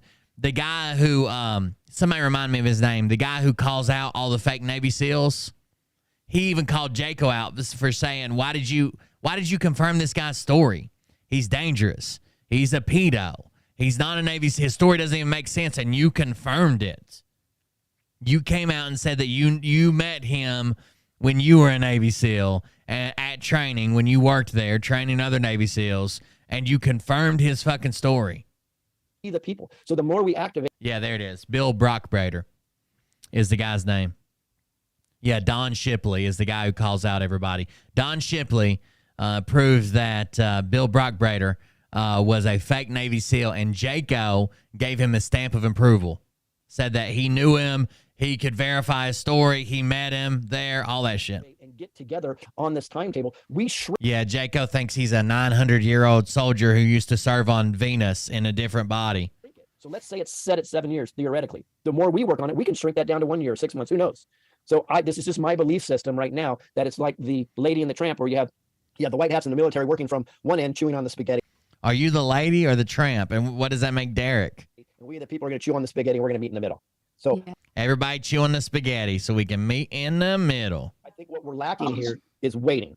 I'm just going to brag on you a little bit there in a sec, because I highlight what you're saying, because the military's doing our thing, and you said this the other day on the show. If the military goes in and takes down and gets us to a new foundation, but the people don't know how to rise up and take that and take the torch, then all we did, we'll be right back there, like you said. Maybe you said 10 or 20, 20 to 30 years. It could be 10 or 15 years with where we are with technology, right? So it's like, okay. People, I'm okay. Wait a second. It gets us to a new foundation, because I highlight what you're saying, because the military's doing our thing, and you said this the other day on the show. If the military goes in and takes down and gets us to a new foundation, but the people don't know how to rise up and take that and take the torch, then all we did, we'll be right back there, like you said. Maybe you said 10 or 20, 20 to 30 years. It could be 10 or 15 years with where we are with technology, right? So it's like, people, I'm okay with people. It could be 10 or 15 years still. Learning the laws and governing the laws, and that's okay that people in Utah got together and said, hey, let's do, at least they're seeing how our land is governed by law and order. But it's understanding the bigger picture that we're trying to get to people that, hey, this is being taken care of. Don't worry about that portion. Here's how you implement that. Here's how you take it to the streets the right way. Like you say, there's a right to assemble. There's a good way to protest. Our founders knew that. And I think our people, the ones that do know about our founders, I think they think they're a bunch of 20-year-olds that were just all hoity-toity, and this is where I get to highlight. That's what I think. And I get to brag for being a young guy here. But there were guys like you who had wisdom, who had life. You've lived a little life. You've been through some stuff. There were guys who had seen some things, what worked and what didn't work. And they came together and said, all right, how can we have something where people can have life, liberty, pursuit of happiness, worship how you want to worship, smoke what you want to smoke, drink what you... That's the way it works, yeah. You got it. Someone else's life in that portion. So I think that's important for people to know, like, someone needs a... Well, yeah, so some of them definitely do it because it's like a sense of power. They just want somebody listening to them. We have a guy we cover regularly you probably wouldn't know, but he basically just wants people to listen to him, just wants people to think he's special, just wants people to think he has intel. Other people do it for money. I don't know if you know this, but Scott McKay makes a ton of money, enough to buy his tour bus. He bought a large piece of property down near Dallas-Fort Worth, which is like, if you guys don't know, Texas is the fastest growing part of the nation and has been for the last couple years. And around Dallas-Fort Worth is some of the most in-demand property in the world. And he was able to go out there and buy acreages of it. He didn't say how much the acreage was. And the plot, the paperwork I found doesn't say how many acres it was, but the fence to go around it was over $28,000 to put fencing around it. So it's obviously a big piece of property. When he was living in a condo and barely getting by selling solar panels. So some people do it for money, some people do it for power, some people do it for a combination of both. Some people just want to be listened to, or they like when they show up in the chat and they're like, oh, so-and-so's here. Put them on the panel. Talk to so-and-so. So-and-so said this. So-and-so knows Trump. So-and-so talks to this guy. They like that shit. Other people do it all for money. Some of them are a combination. Look, anybody on YouTube who's making YouTube videos is probably a little bit of a narcissist, including me. I'm not excusing myself, right? You have to think that you have something worthy of other people seeing. So that's a little narcissistic, right? Why would people want to watch me? Even though I am like that, I couldn't believe when we first got our first viewers. Like, I can't believe right now that there's fucking 500, almost 600 people sitting here watching me, right? That's crazy. But when I first put them out, I thought I have a message people want to hear, or I'm funny enough people will listen, so everybody's a little bit like that, but some of them are a little bit over the top as well.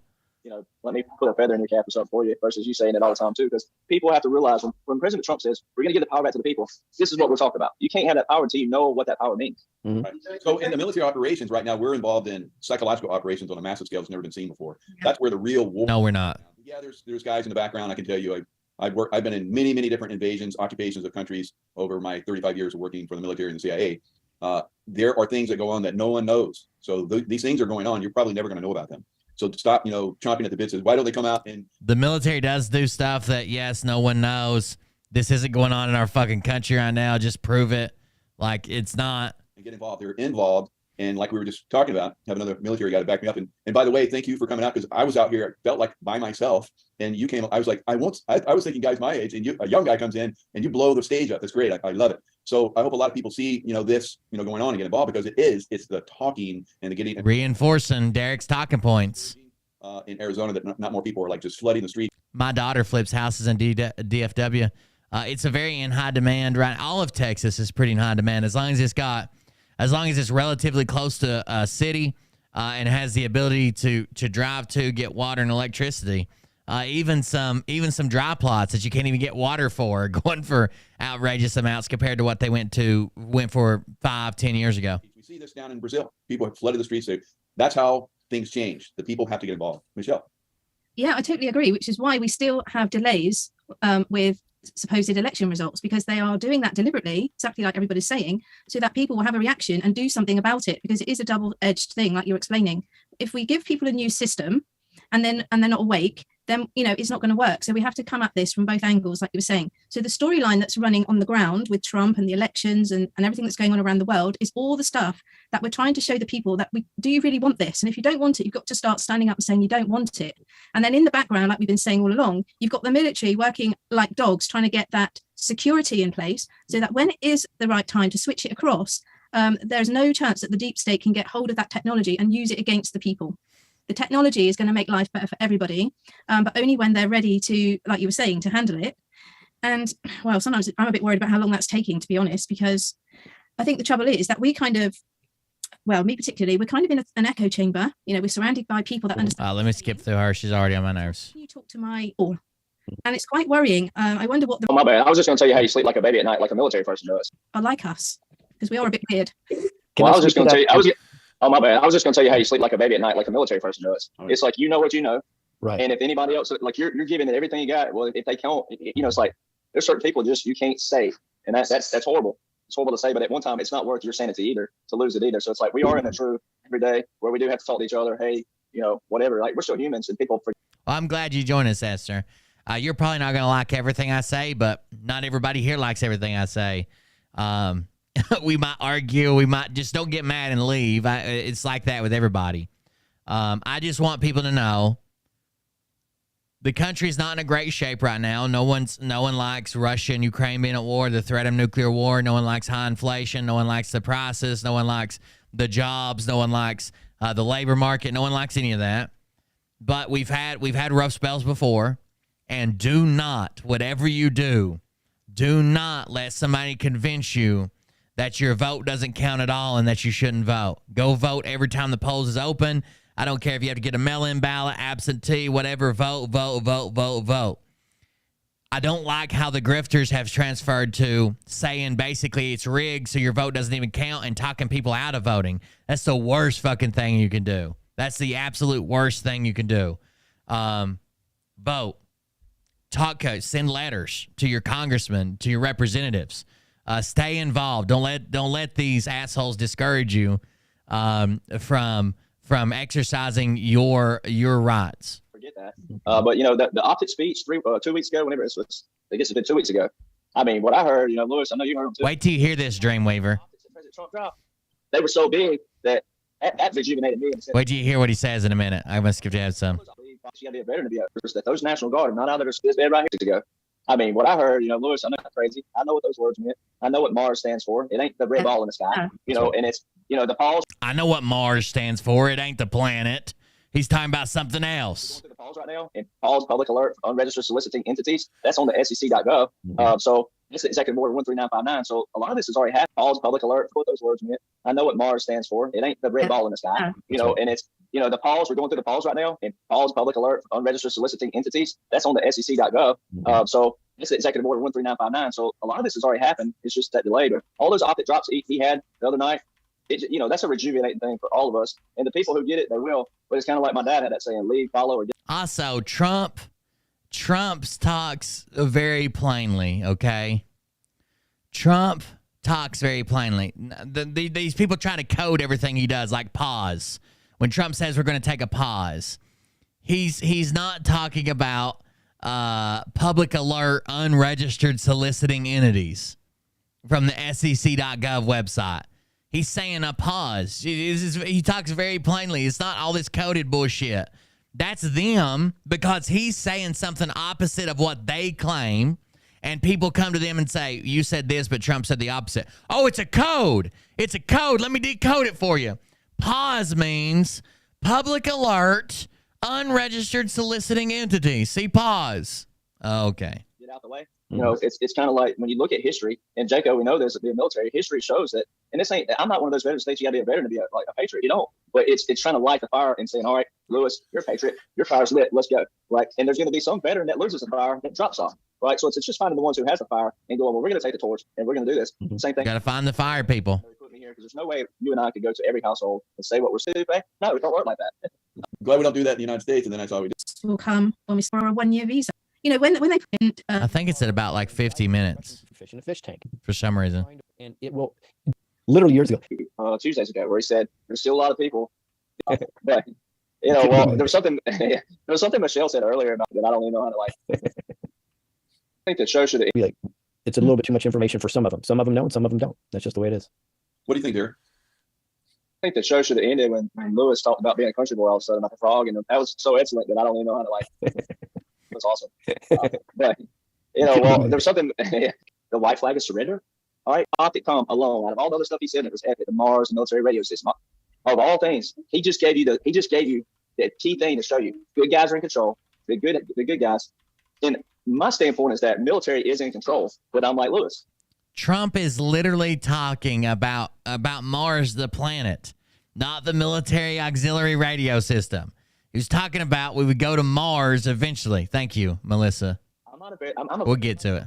So I'm out here trying to show people this is how you apply this. This is how you separate all the other stuff. Now, if you want to learn about adrenochrome, you want to learn about all this other stuff, great. But you got to learn the foundation first. Like if you're a Christian, you got to read the Bible. That's the roadmap to Christ. If you're going to be a Christian, you need to understand the roadmap to Christ. So it's the same thing. Here's your law war manual. It's tough to read. Heck yeah. But that's why we're here. But if you just go to that simple foundation.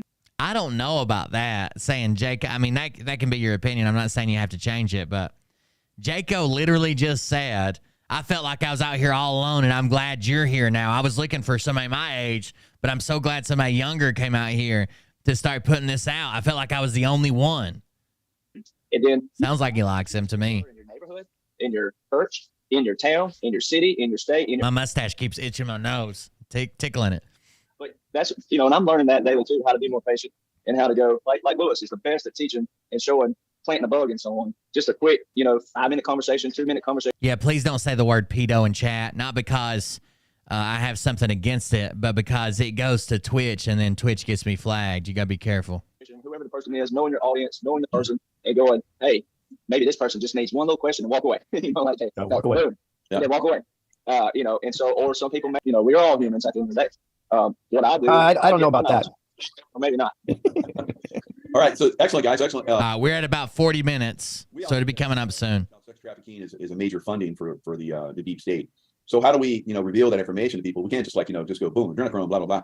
It just blows. So adrenochrome is the craziest theory I've ever heard. But even if we're just talking about sex trafficking in general, is it a problem? Yes. Should it be dealt with? Yes, as best we can. Can we stop it 100%? No, probably not. We just can't. We can't stop any crime 100%. If you try to enforce it out of existence, it just creates greater and greater black markets. If you try to ignore it, then it just builds. If you try to regulate it and tax it, well, then that would be fucking awful. But you can't really do anything to make a crime stop, right? Completely, 100%. But the numbers they use are vastly exaggerated. Like when they're talking about the 800,000 kids or whatever, we've looked that statistic up a bunch of times. That's way, way, way, way, way, way overinflated. So when they say 800,000 kids or whatever, I think it's 800,000, whatever the number is, they go missing each year in the U.S., they're including every time a mom, like their kid wanders away at the park and she panics and calls 911, but they're found 5 minutes later.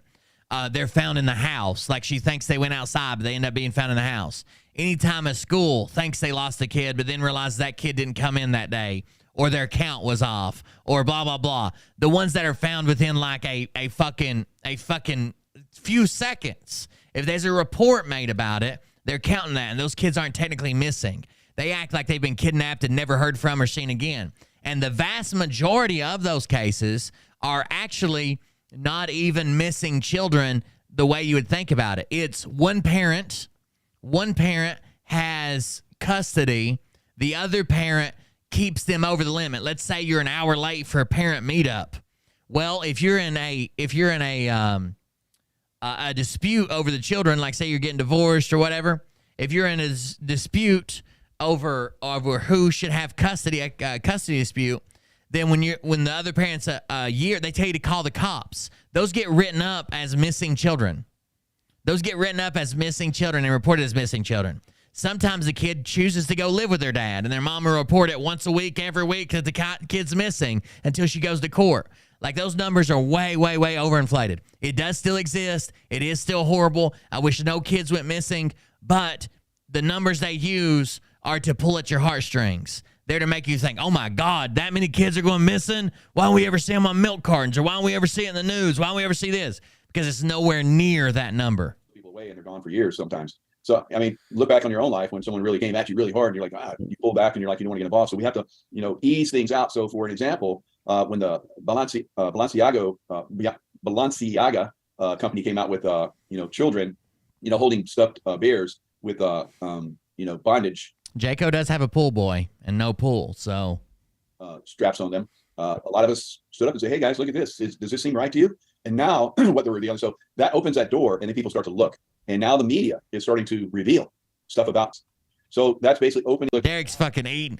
Derek's fucking eating on this interview. Hold on. He owns an auction site that sells child sex mannequins with genitalia for faces. So that's basically opening a larger and larger. Yeah, that's another one. That all these people are still alive and they're in witness protective services or whatever. Like, that's not true. These people aren't alive. Just door. Same thing with Disney. Now, a lot of us have talked. They didn't even need that to make it make sense. Like, also, LGBT kids film just came out. Strange World. It's going to lose $147 million. No one's going to it, right? So this is how we win this war. We stop funding this evil and we start broadcasting nicely. What these guys are doing. So what do you think about the issue with the child? So it's a horrible thing, Michelle. But where do you think that this goes going forward? So that's something I don't normally channel, because they don't like to give me things that are fearful for my audience.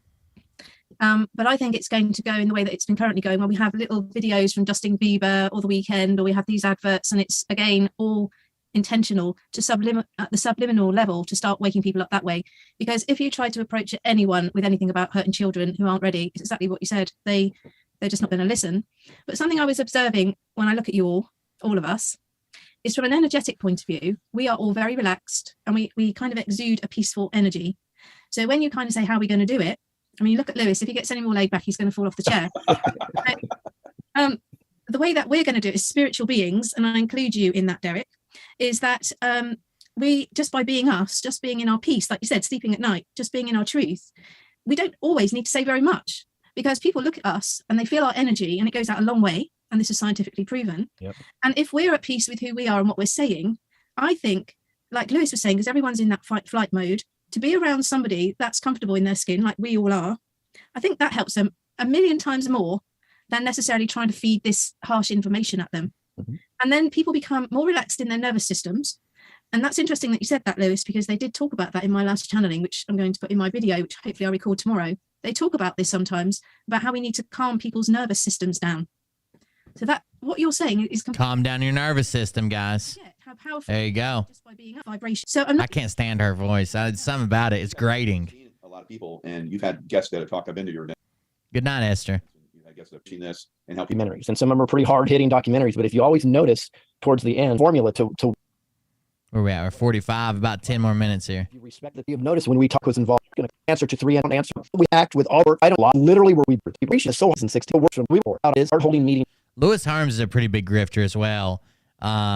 Screw big government. I haven't covered him very often, except when he's with Jason Q a lot of times, but he believes a lot of crazy stuff, pushed a lot of crazy stuff. He's running one of the tours, like a Clay Clark style tour. Throw down and knowing something about, children, human trafficking, and all that kind of stuff. But what we have to know, we're about on it. That would probably, like we're talking about right now, you go too heavy, and it basically turns a lot of people off. So it's a psychological, warfare, like we're talking about. Let's see why Derek has PTSD. Now allow that. And a lot of Jaco's classes are extremely expensive. It's called Unleashing something, but it's basically like using your mind to unleash and awaken powers within and blah, blah, blah, blah, blah bullshit. All new age fundamentalist bullshit. They're extremely expensive classes. A lot of military guys, feel like they have to have that hardness. So I know you're okay. Here we go. Light and easy. Now you, like me, have gone. You've touched in your intuitive side. That takes you have to soften yourself to allow that. And a lot of men, a lot of military guys. Unleashing intuition, I think, so. Unleash your inner dolphin gills. No, Jaco thinks dolphins have gills. He talked to Scott McKay about how he was a specialist and worked with these dolphins, and it was his favorite animal, so he studied them all the time, and he was around them all the time, and he had a job in the Navy where he got to handle them and work with them sometimes, and how much he loved dolphins. That's all he talked about, how much he knew about these dolphins. Then he says, dolphins, they're gills, right? And Scott McKay's like, oh, yeah. Dolphins don't have dolphins breathe oxygen. What the fuck are you talking about? Feel like they have to have that hardness. So I know your Billboard, you had 2 hits back to back. So he's not calling Derek soft, but he says you had to soften up from being this military hard ass who couldn't make a full term of service. On the Billboard Top 40. You also write your own music, which I think 99% of, artists don't write their own music. And you're like George Strait's the only other guy that, is a military vet that's doing hits. Tell us, how was it that you became that, I wouldn't say soft, there's no softness about you in some aspect. By the way, Derek's not writing hits. He's had a couple songs perform well, and that Cool Kinda Hot, he did not write. He did not write. Actually, the guy who wrote it sings it a lot better than he does. But there had to be a softening that happened, and how would you relate that to, the child trafficking thing? First off, mute Lewis's mic when you say stuff like that. I'm just kidding. But I don't know, when we're in the military, it's like one of those things, like when I got out, I went through a therapist just to, So Derek Johnson went to training. In basic training, he started complaining about his knee and trying to get out. His brother made some phone calls and said, his brother was in the military at the time, said, he's a good dude. He's feeling it. I don't think he's going to make it through. Can you guys help him out a little bit? Maybe get him through, blah, blah, blah. He went to basic. He went to AIT. His brother had to call in help. When he got at his unit, which was only a training unit, they weren't deploying. They weren't going overseas. They weren't fighting wars. He went to an only training unit that helped other units train to go to the military. Again, he started talking about his knee and how bad it was, and he needed to go to the medical and blah, blah, and eventually got med boarded out, which is a task in itself, especially for less than 2 years to go from joining to med boarded out is a pretty big task unless you fall off a truck and break your back. It takes a hell of a lot of complaining, a hell of a lot of going to sick call, a hell of a lot of bitching and whining and moaning.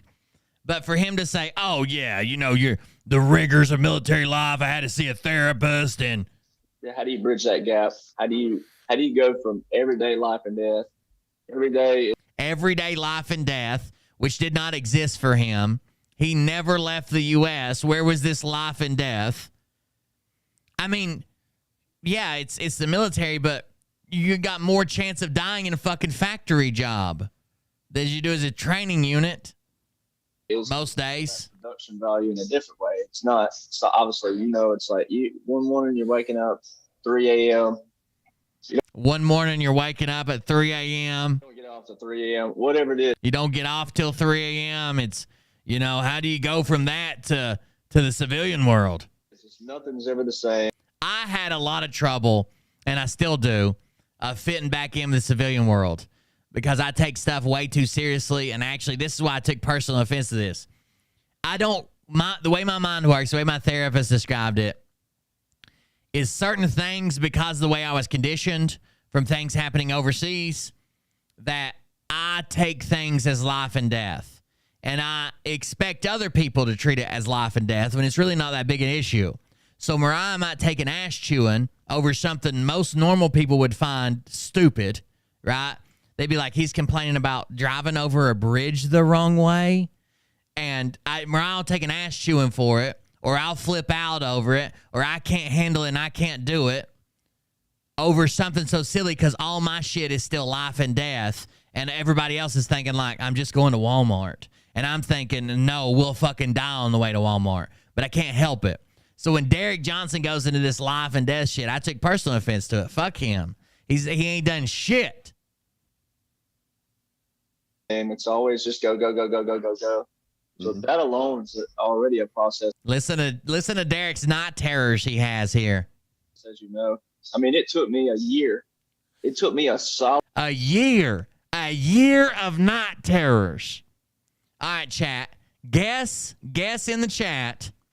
What did Derek Johnson have a year worth of nightmares about? What did Derek Johnson have a year worth of nightmares about? Yeah, I know. Sometimes I have to eat crow too, but there's nobody better to have around in an emergency than me. Nobody, because I'm always prepared. Always prepared. About pitching tents, about boot camp, about getting tortured, laws and orders. About having sex with women. He just have manual labor. Very good. Being mistaken for Woody in public. That's another good one. Very good. Oh, here we go. Here we go. What did he have a year worth of night terrors about? Solid year to not wake up sweating, thinking I was even late for formation. Being late for formation. It took him a year that he wasn't waking up with night sweats thinking that he was late for morning formation.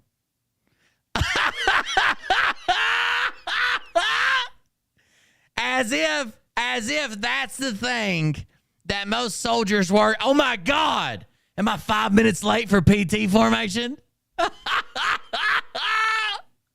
What a bitch, dude. It would be different if he just had this. Like, I have times when I panic. I'll be half asleep and I'll panic, be like, what fucking time it is? Because the military is all schedule. Yeah. But to go on a nationally broadcasted video, and when they're talking about how hard you are and how do you soften up from being in the military, to say, it took me a year to stop waking up at night sweats, night terrors, about being late for formation. What? Just something that simple, because you're just so ingrained in that discipline. But I don't think he was only in for 2 years. So you're telling me he was so ingrained with military formation time in 2 years that it took him 1 year to quit waking up in night sweats about the time of formation. Formation is just when everybody meets in the morning to get ready to run PT or start your day, depending on if you have PT that day or not. But still, it only takes 21 days to make or break a habit. Now, it can be rougher. It can be harder if, the longer you've had the habit, the more memories attached to it, the more things attached to that because you've done it for 20 years. But it took him a year to get over panicking about waking up early for 2 years. I think it still has to do with obviously who you are before you were in the military, because I've always had a heart for, the Bible tells you that, have a heart like a child. He's got a kid's heart. You're supposed to have a childlike mind and a childlike spirit. And so trying to make sure that lighting got real bad here. Jeff B. It's better than Jeff B. He's got a a heart that's afraid of heights. It just stops when he jumps out of planes. But anyway, maybe you can still hear me. But it's just, I cannot believe he just said that to a former Navy SEAL and CIA contractor. I can't believe he'd say that if all the civilians were there after serving barely 2 years. And it's saying, I still sometimes, it took me over a year to stop waking up in terror, in a night sweat, screaming out that I'm thinking I was late for formation. Taking up, I'm going to parallel this with the guys that are working on these child trafficking teams and the military that are working in these domes. It's like these guys. He's not like the military child trafficking teams or the DUMS teams, which also don't exist. They're going to have to live with that the rest of their lives. What they're seeing, they're going to have to deal with the PTSD of that. They're going to have to live with that. So it's the same thing. It's like, they're going to have to live with me he just said it's the same thing. Same thing as me being scared to wake up for formation in the morning. No different than if someone came in this building that I'm in right now, would I do anything to save the people in here? Because I've been trained that way. You've been trained that way. And some of you might just have that gut instinct, period. It's nothing that he has not been trained that way. He went through a basic non-combat. So listen, when you go to combat, they call it one station, but basically it's your boot camp and your advanced training together. It's called one station unit training, OSUT, OSUT. You do some pretty high-speed shit, okay? You do some pretty cool shit. You do probably cooler shit than the regular people do, and talk about it. When you go to regular boot camp, you don't get to do as cool as shit, but basically you do like be a soldier for a few weeks kind of deal. But then once you go to training, you train on your job, and then once you get sent somewhere, you just do your job, right? You never come back to combat, very rarely. You go qualify with your weapon if you have to yearly. You might go to the gas chamber a couple more times, but it's not like being in a combat unit, combat arms unit, where you're going to the field all the time, rapid deployments, you're going out. All you know is war fighting and how to fight a fucking war. So for him to be a fucking missile maintainer in the reserves at a training unit, it seems kind of weird for him to say. Just like right now, if someone kind of came in here to hurt people in this building, I'd have to save everybody because my training just kicks in. You're going to count missiles? Is that how you're going to save everybody? Or you're going to reboot the computer that controls the missile system? Okay, is that how you're going to save everybody? What do you mean your training kicked in? What type of hostage response training do you have being a 14 Sierra? The fuck? Military just always does. It's not like you got to be in the military to do that, but it's just that heart for humanity. But children, that's. No, he never left the U.S. He went to, you know what NTC is? National Training Center in Fort Irwin, California, in Death Valley. He went there and prepped other units, mostly National Guard units, for when they were going to Iraq or Afghanistan. When you get 40 years old and above, we know when they live a little life, children are a lot more at heart than an adult, right? So it's always a saying, save the child first. I'll never forget when the Amtrak train wrecked in Mobile, Alabama, when my mom and dad, where I grew up part of my life. Now he's going to tell a story that didn't exist, that didn't happen, about a train wreck in Alabama. Yes, Jaco should say, you should know. You got a responsibility to background check these motherfuckers. I would save everybody in this building. It's just my training. Now, Jaco's probably had, I would say definitely had training on how to save everybody in the fucking building. Derek Johnson has not. Derek Johnson played soldier for 9 weeks or whatever his basic training is when he went in. Then after that, he never thought about it again. He went to work on missiles. He went to operate missiles. He would learn to live that system. And you don't play soldier very often after that. Like you just do your job. It's like somebody. It's almost as bad as somebody being like a fucking air conditioning specialist in the Army. and saying, "Oh man, if my training kicks in, I could wipe out, a whole biker bar full of people with just a toothpick and an AR with one round in it." Like it's bad, dude. It's bad. It wrecked. There was a guy, he dove down and he could see under the water, and the parent was losing their breath because they're in the water. They're strapped in this train, couldn't get out of the seat, and they pushed the child out, saved the child. I mean, knowing they're going to die. I mean, I get chills thinking that split second. My grandpa always talked about the split seconds a lot. Well, that split second, they thought of that child first. Save my child first.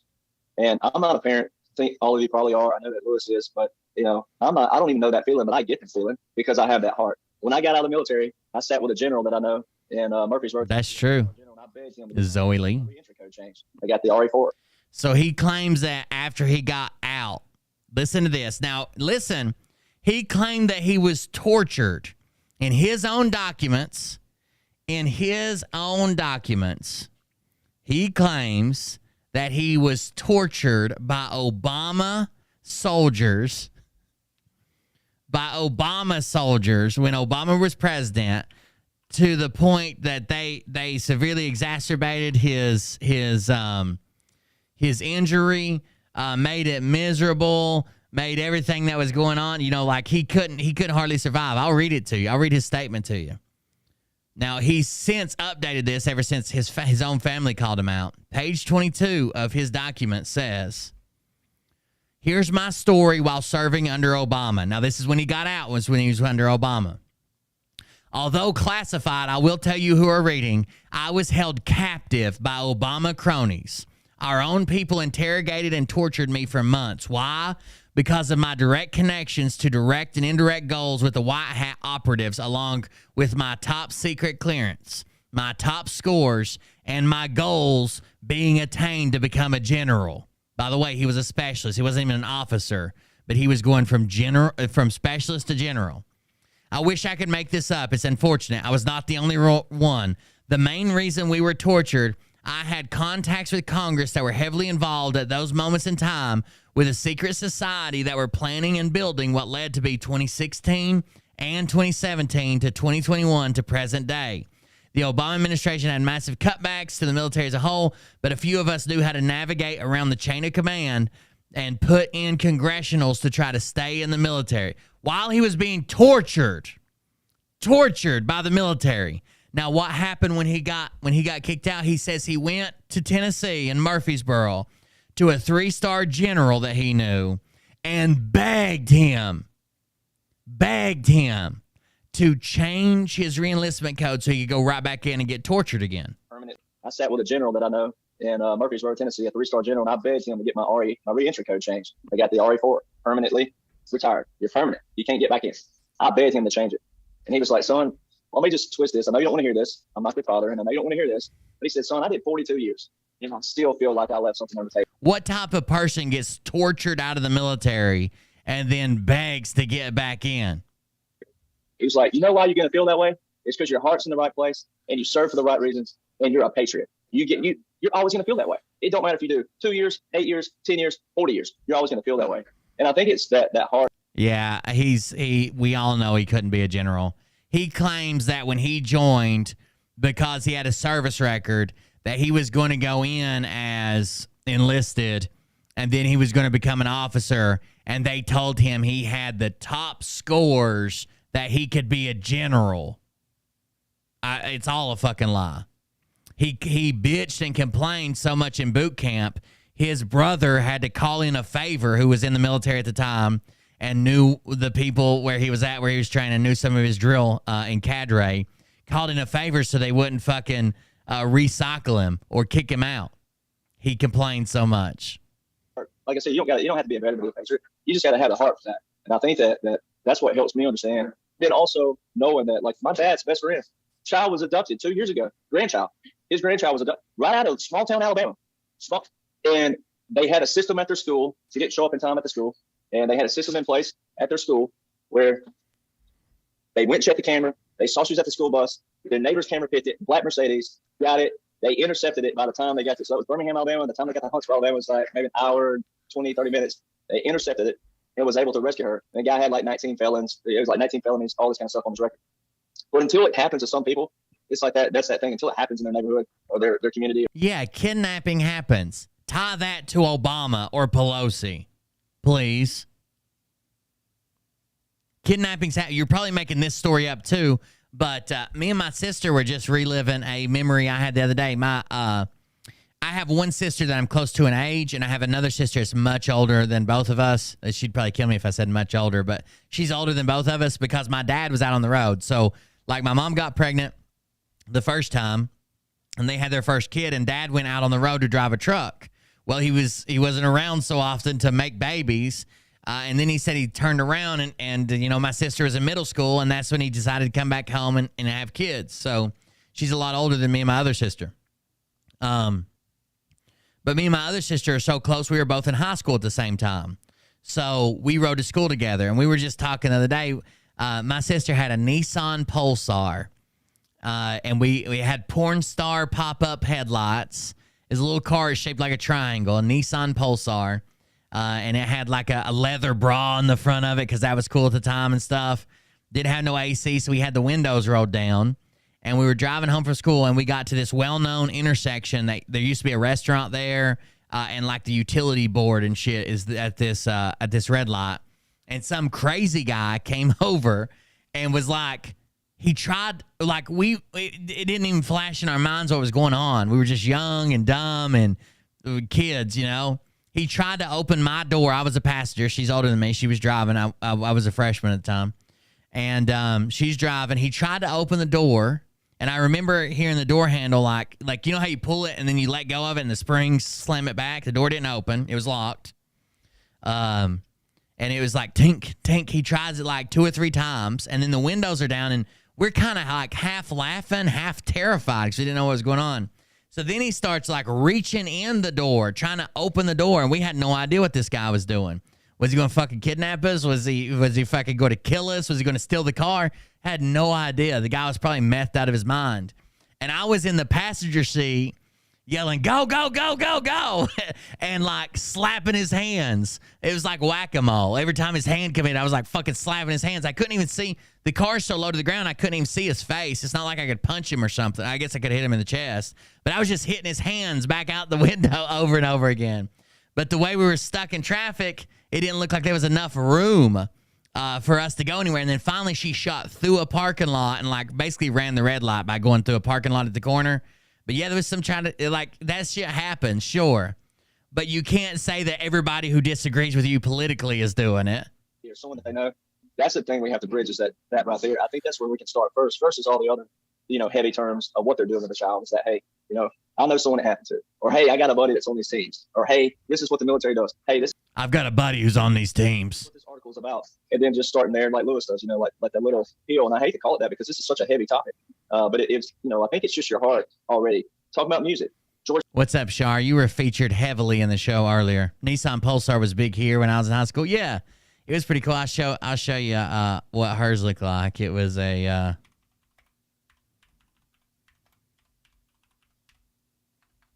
they're still like some people get them and put different motors in them and like turn them into like little badass little cars. But yeah, hers looked about like that's too small. Let me see if I can find a big one. That's a bigger one. Open image of new time. It was red. It had a black bra. They called them bras at the time, but like a bra up front. It was leather and like hooked on back here and like went underneath the hood. It had a piece that went across the hood. It had those pop-up headlights. This is exactly like hers. It was like an 87 or an 88 Nissan Pulsar. The thing was fucking crazy.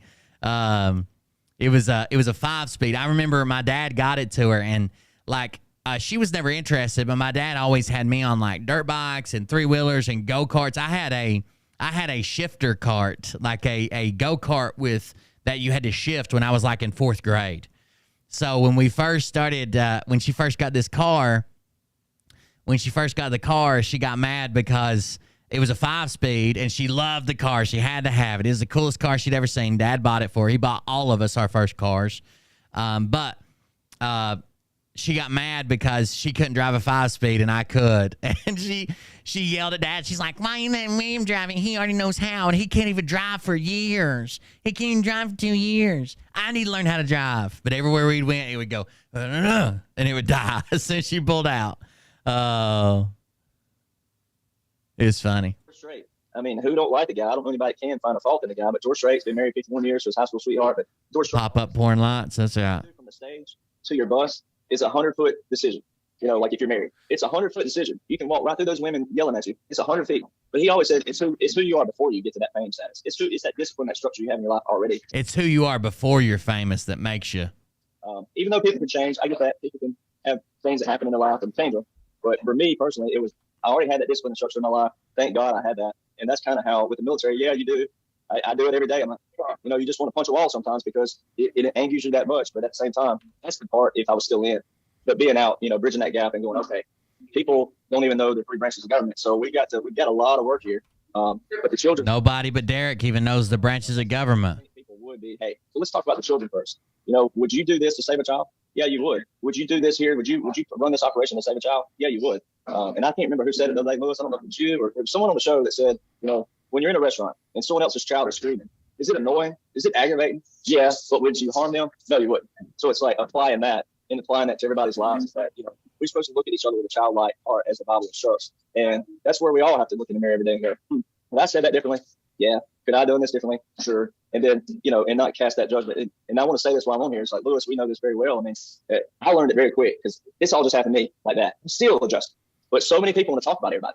You got people out there, oh, don't go on this guy's show. Don't go on this show. Don't do it. Don't. And I'm like, I'm talking law and order. Like, what are we talking? Like if you got a problem with someone, you keep that. But a preacher friend of mine gave me this word. So I'm going to shout out to Mr. Harris. But he said, okay, trying to put out someone else's light doesn't make your light shine any brighter. There you go. Trying to put out somebody else's light doesn't make your light shine any brighter. That's exactly right. Idiots. And, you know, so it's like we're in a bigger fight here. And I think all this other stuff, there's so much, like you said, there's so much up here. There's agendas and it's just like a ball of twine. And that's what we all are trying to say is, hey, put this ball of twine over here. Let's find an equilibrium. Just breathe. And like Lewis says a lot, just breathe. Meet everybody wherever they are. Let's start on this little even keel here. And then if they can handle a lot of information, great. I think that's what happens for me is I had so much information from the military side, it hit everybody, and it's great, but it's still law and order. I didn't write it. I didn't pass it. Still law and order. Bridge that gap myself. So it's like this is a learning process for me, and I try to tell everybody I'm not an expert. I'm just, you know, I'm good at certain things, but I'm not an expert. And I think if everybody would have that kind of spirit, and I, you know, stand in front of the mirror every day and go, okay, what can I do better? What can I change? There's anything I can hone in on? Lewis called me every time when we were anywhere I was. What was I doing? I was watching my videos, and I wasn't watching it for me to watch me. I was listening, and I had a notepad taking notes. Yep. Of what could I do to condense this? What could I do to sharpen this? What can I do to, you know? And I think everybody can do that in life. Excellent. So the other thing, the last thing we'll cover is the educational system and how it seems to be corrupting a lot of children out there. So especially, I just want all these shows she sees me on Laugh Out Loud. This show and Cam's show are the only one chats I've been in. I missed quite a few shows the last 4 months, more than the last 2 years combined, probably. Had a lot going on. Like, holy shit, what was that sound?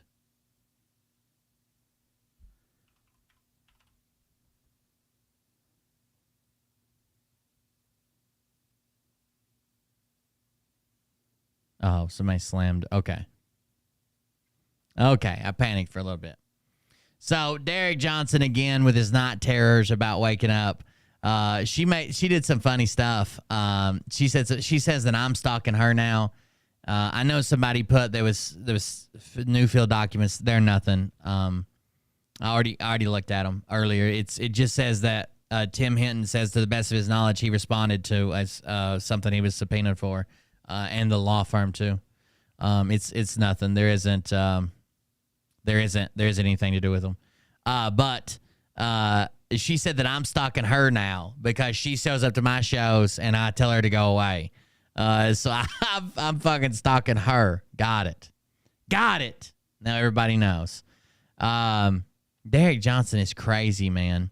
I wanted just to, we got a new, it looks like we got a new Dono clip from 11 minutes ago. Oh, no. Oh, no. Dreamweaver with a video clip now.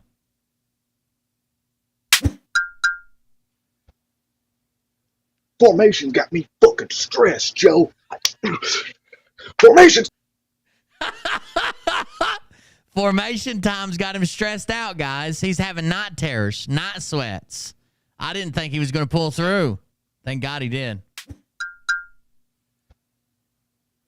Formation got me fucking stressed, Joe. Formation.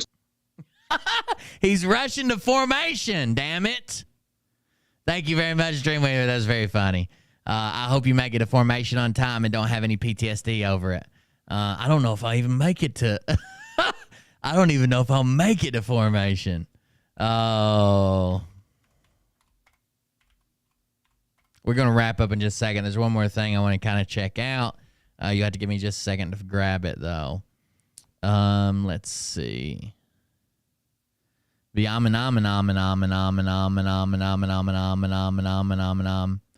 my name is Nicholas Stop talking. Stop talking. We don't need your shit, okay? We don't need your shit. Hi, my name is Sonia. Oh my God, stop it. For real. Why does it keep auto-playing that shit? Let's see. Spiritual warfare class. Oh, is that Michelle? Oh, no, it's Michelle Felding. I thought there's somebody here that says Michelle Moore. That's from 3-3. I don't think that's it. Oh, I have a link to it. Hold on. I'll just grab the link. I forgot I have a link. That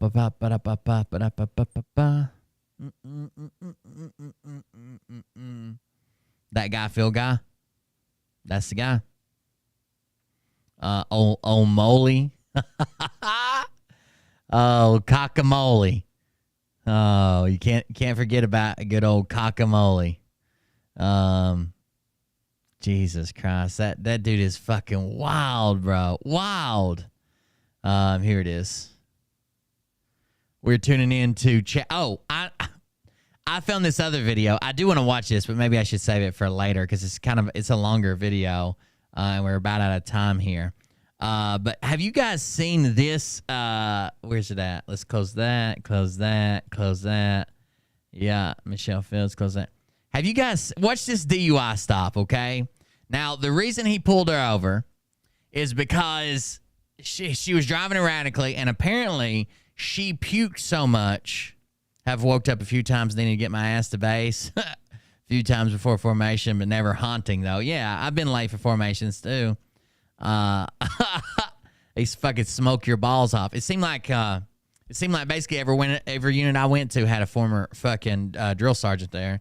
Talk about getting smoked. Like normal command, sergeants or whatever, they can come up with some pretty good ways to smoke somebody. But it's a special talent they learn on the trail. It is something different. Anyway, she was driving all over the road. She puked everywhere. They said the puke was basically like straight alcohol. Like she had nothing on her stomach when she puked. It was basically straight alcohol. Now watch this, him trying to give her this test. I'll get you the audio in just a second. You don't? I'm just saying. Okay. Hey, do you have your driver's license? Yes, sir. Here's these two, my insurance and registration. She doesn't seem super drunk other than she's kind of nice. I'll just keep on looking for that. I'll be right back, okay? She can't find her driver's license or something, whatever it is. I wore my sweater tonight. He should have. Yeah, I can smell it from across the car. Oh, yeah, dude. She was all over the road. I can smell it from across the car. Oh, yeah, she's all over the road. She's like, I had 1 Miller Lite. There's no... She told him she had 1 Miller Lite when she closed. So apparently she claims that she was working in a bar. They closed. She had 1 drink while she was cleaning up, and that was it. Say, like, a Miller did that to you? Big Miller. Yellow Pinto car. 128 ounce Miller. Yeah, like a freaking bucket of Miller. I had a guy at work one time. This guy, he told me a bunch of funny stories. He's actually one of my dad's good friends. He told us that when he was a kid, his dad went out and bought a brand new Yugo. And it was a 2-door Yugo. And I can't remember exactly the way he told the story, but he's like, my friends loved it. We all piled in. We went everywhere. It didn't use hardly any gas. We went everywhere. And he said then, like the next year or something, they come out with a 4-door model. And he said his dad bought that one and let him drive it every once in a while. And he said that his friends started calling it, they had the Yugo with the 2-door. Then when they come out of the 4-door, they started calling it the WeGo because other people could fit in it. It was just funny. Poor thing. I think we've dealt with her before. He calls her poor thing. He calls her poor thing right off the bat. So she's drunk as can be, swerving all over the road. to lie to him about how much alcohol she consumed. He suspects that she's fucking shit-faced. She puked, it smells like straight alcohol, and he says, poor thing. Doesn't mean much, though. No. All right, where we at on it? Awesome. There it is. Brooke? Yes. Teague. Am I saying that right? Teague? Yes. Like baseball league. Teague like baseball league. Yep. It helps people spell it because they never spell it correctly. 971, temperature 1. Female to Arkansas, last name Teague. Spelling is Tom Edward Adam. Love is in the air. That's exactly right. Wait till you see how crazy this sobriety test is, bro. 1996. You think love is in the air. Sobriety test, make sure you're good to go. Yeah. All right. Field sobriety test. Let's go. You want me to turn the car off? Whatever you want to do, you can leave it on or run it. Or I'm keeping it warm. Go back in front of my car for me, okay? No, go. So she staggers out right in front of him. No.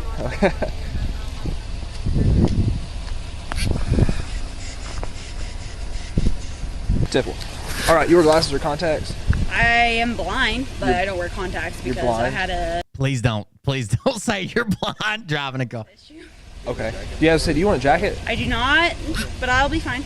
Okay. All right, take a step forward for me. All right, put your... All right, now watch this. This is the follow my finger, tip of my finger with your eyes only, don't move your head. Heel toe to toe, keep your arms at your side and just relax. Okay, look straight ahead. You see the tip of my finger? Yes, no? Yes. All right, follow with your eyes, don't move your head. Do you understand that? Okay. Okay. You want to move your hair a little bit for me? Appreciate it. You want to show me your beautiful face there, darling? Show me them beautiful eyes, okay? You know what chloroform smells like? Good. Right here, okay? Don't move your head.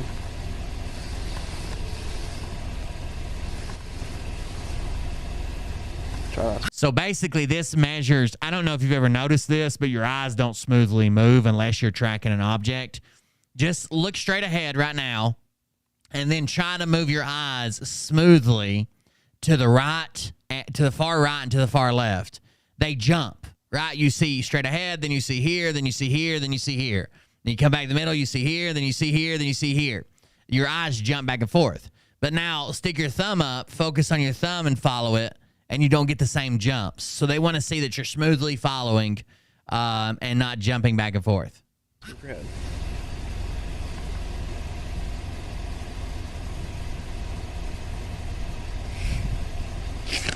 You're making me giggle. I'm sorry. So she snorted and said, you're making me giggle. He makes me giggle too. It's okay. Okay. So his partner says, don't worry about it. He makes me giggle too. He makes me giggle too. They're looking for something called nystagmus,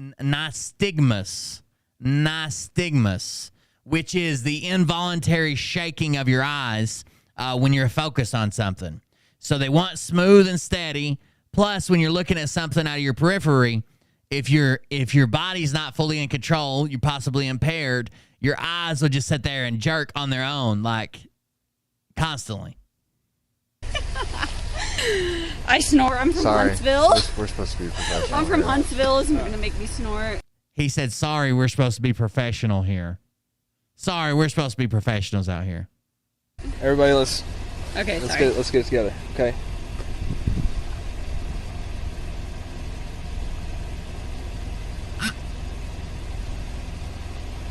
He even stops and says, let's all get it together here. Let's all keep it together here.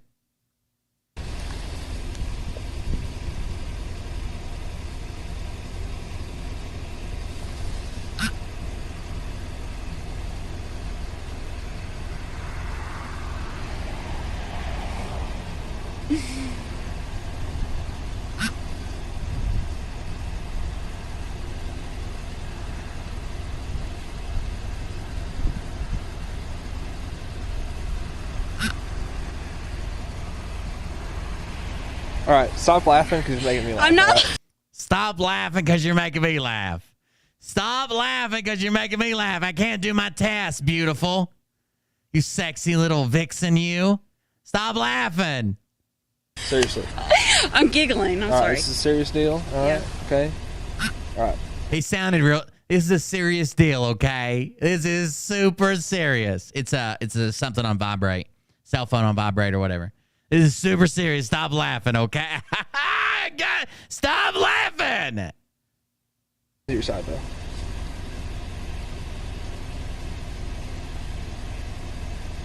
It keeps going. So you're trying to laugh, and it's making me laugh. Quit it. I can tell you're trying to laugh, and it's making me laugh. Quit it. Quit it, you. I would have already been in some type of fucking chokehold with fucking zip ties everywhere. Somebody would have already been screaming, he's got a gun! He's got a gun! It would have been over with. You're smiling. I can't help it. All right, stop. Okay. I'm sorry. Did you see that coy look? Hold on. I'm sorry. What do you want me to call you, Mr. Ossifer? Can I call you Mr. Ossifer? Look at this shit. I'm sorry. Look at this little smile. He says, now stop. I'm sorry. I'm sorry. I'm sorry. No, they don't let her go. She's drunk as fuck.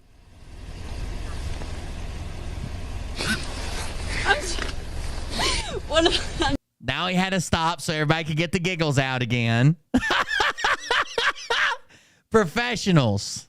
Just All right. smiling. No. This is how I met your mother story. I'm sorry. She does look like Reese Witherspoon a lot. Don't move your head, okay?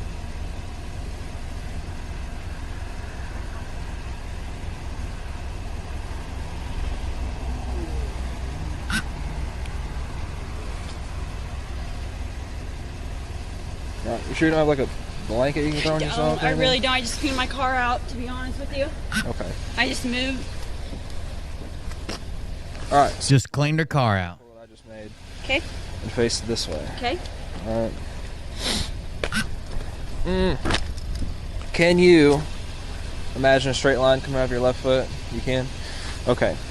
Put your right foot in front of your left foot on that imaginary line. Keep your arms at your side and just relax. Okay, don't move until I tell you to do so. Do you understand that? Yes, sir. All right. For this test, I'm going to take 9 heel-to-toe steps down the imaginary line, make a small turn, and then take 9 more heel-to-toe steps back down that imaginary line with your arms at your side, looking down at your feet, and counting out loud. It's going to look and sound like this. Okay. All right, so what they're looking for here is you take 9 heel-to-toe steps, you turn at the end, you count them out loud, you take 9 more heel-to-toe steps. So you're looking for, obviously can't either maintain their balance during the instructions. They tell them how to stand and not to move until then. If they start too soon, if they stop while they're walking heel to toe, if their heel to toe doesn't touch, if they're off the line, if they lose their balance or use their arms to balance during the test, improper turn, if they give them a specific way to turn, improper turn, or takes an incorrect number of steps. Sometimes they let them count out loud. Sometimes they tell them to count in their head.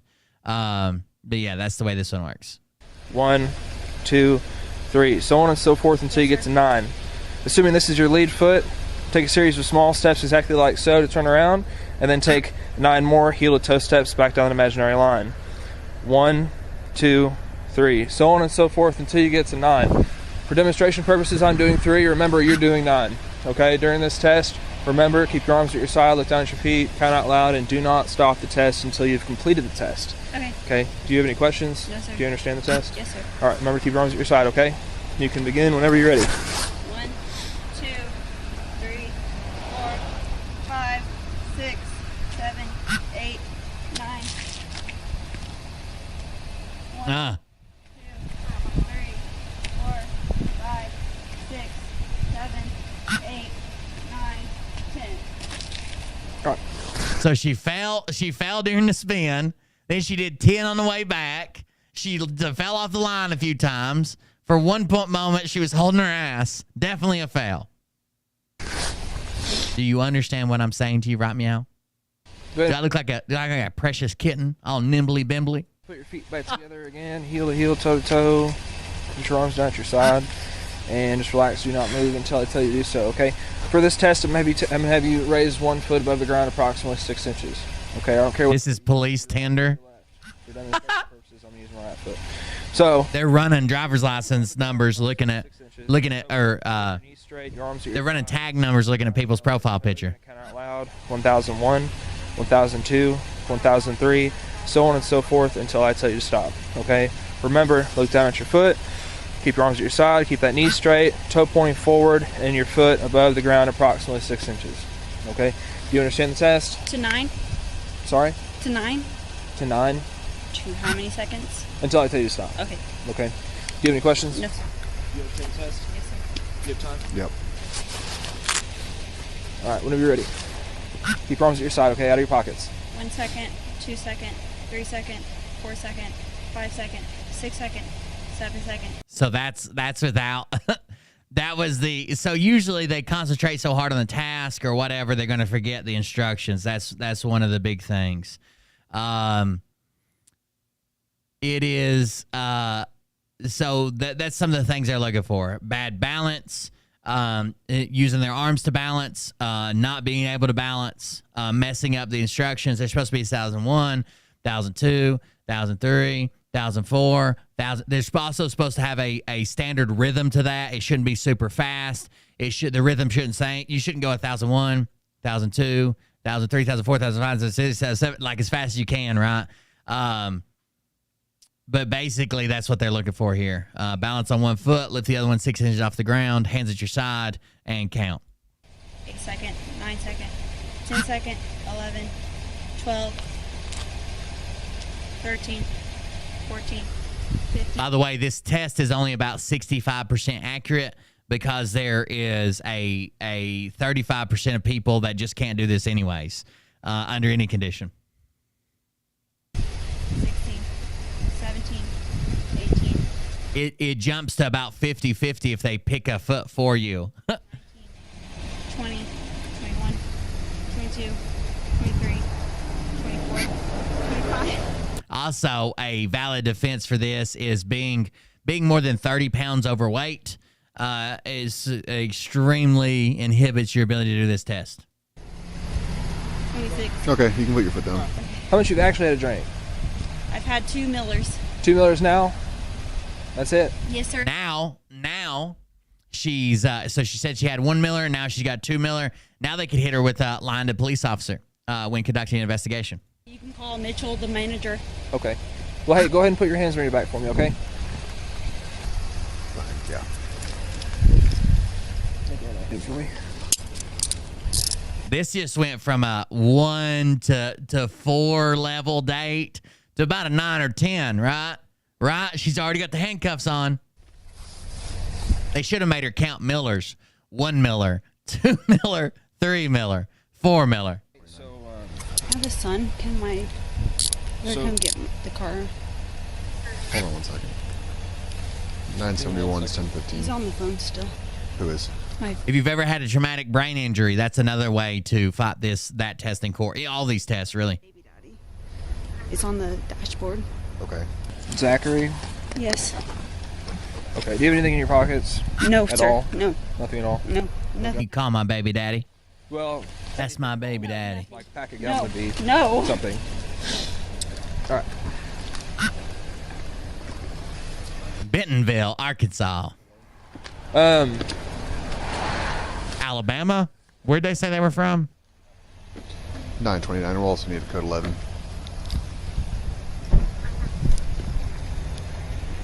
We're going to be at Credit Cars on South Walton.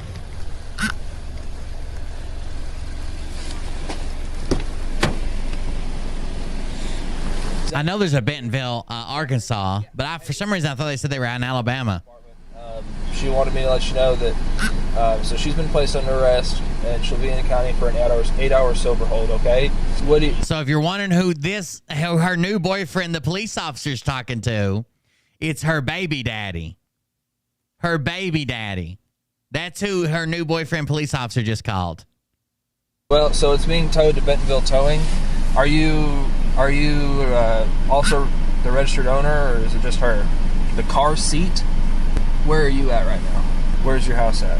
Do you know where Credit Cars is? So Rainbow Curve, South Walton, and 34th Street.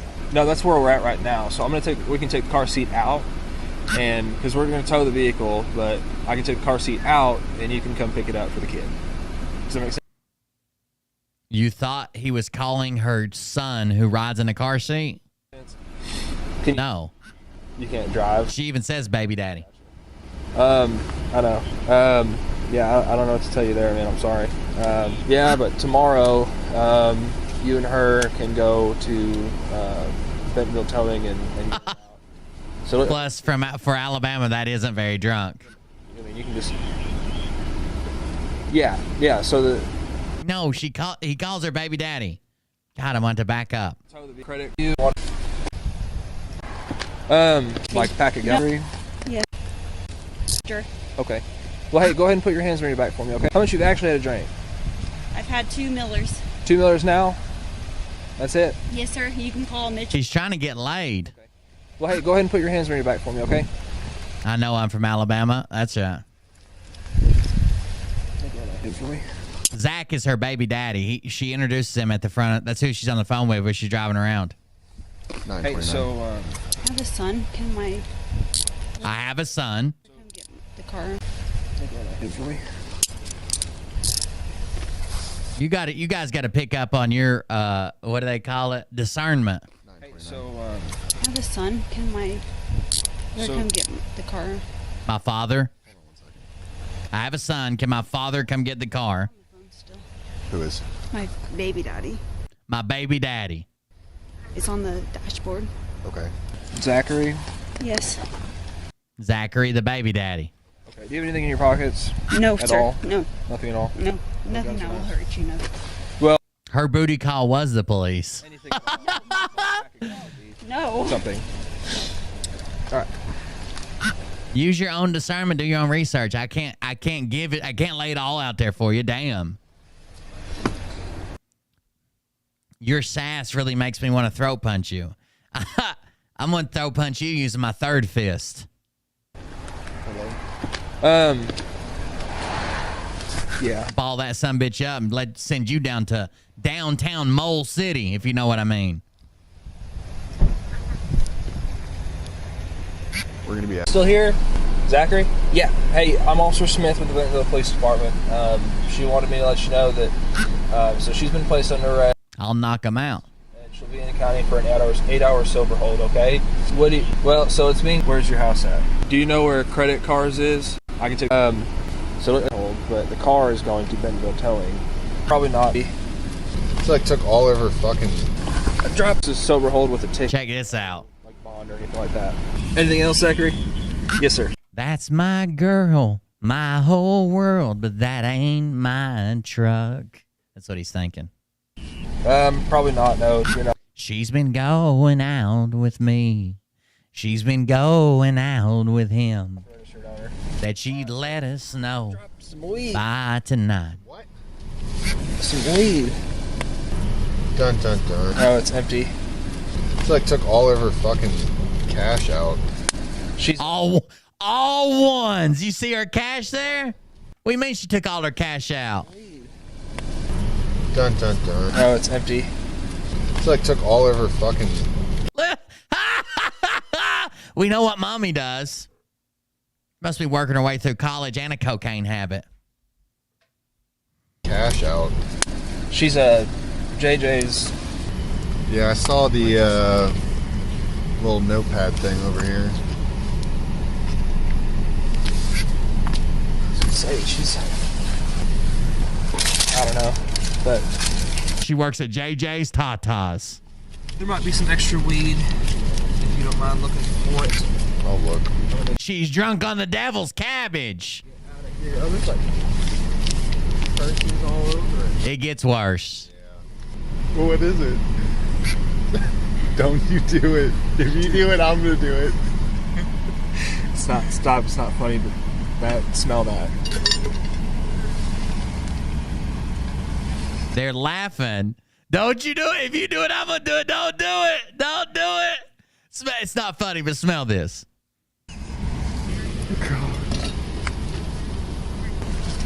Driving around with some vodka. I was not listening to what she said. Oh, it's puke. They just realized. They just realized that the liquid they've been handling that they thought was alcohol is puke. She puked in the cup, in both cups, all down the center console. They just realized what they've been like, it's not funny, but smell this. Something's wet. It's alcohol. Oh, my God. She spilled her drink here somewhere. I wonder where the bottle is. Oh, it's puke.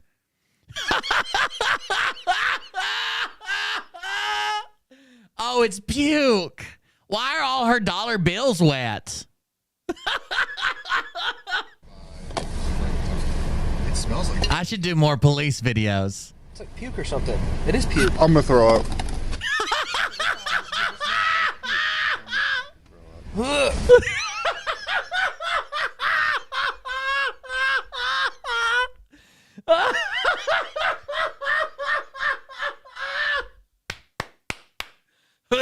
I'm gonna throw up.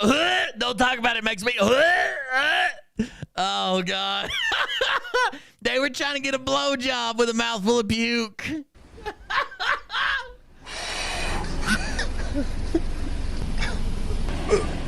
Right, look, that says Wanda right there. Does it make you miss her? That'd make a normal woman puke. Just a couple rounds of Wanda. I'm salivating so bad right now. Oh. There's no way that's not puke. It looks like it. There's no way it's not puke. It looked like it. It looked like It's not oh. like normal puke. It's puke. It's not like normal puke. It's puke. 10-4. Is it showing that it used to exist, or is it just not valid? Oh. They're still making noises. Wonder if she faked. Faked a weed card? Yeah. You see it? It looks, I mean, it doesn't look bad. But it's just coming back not valid.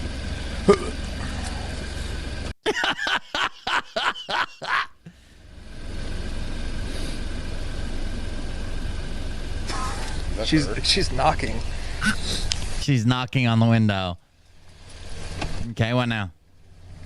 Hello. Can I please have my inhaler? Your inhaler? It's in my purse. So she puked in her purse, and now she's having an asthma attack. Oh, no. Hey, she's apparently needs her inhaler. Are we allowed to give people inhalers? I guess if it's a medical emergency. She's freaking out a little bit. So They seem to know exactly what's going on. I guess we'll do that.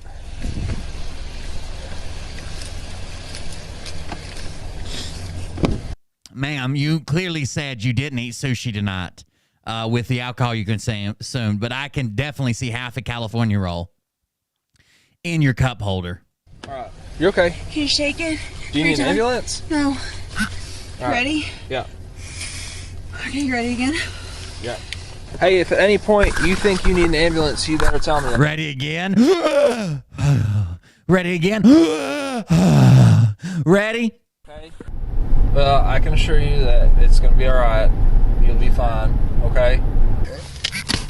Oh, that's not secure. Her car seat's loose as fuck. Oh. At all. Mom of the year. I hate people. Come on. Hell no, she didn't breathe it in. You're not supposed to take it in a big gasp like that anyways. You're supposed to pull it in slow and hold it. You can't do it yourself. That's what I'm trying to get.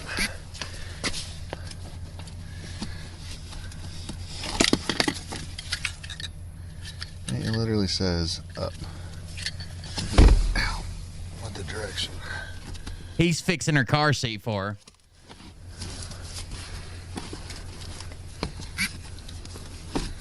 Look at all this shit in the back of the car. It's full of shit, dude. Not just puke. Those things are kind of aggravating. The built-in child restraint things. I mean, you got to tighten them, but they're aggravating to fuck with. You have to like shove it back into the chair to get some compression on the foam to get it tight enough.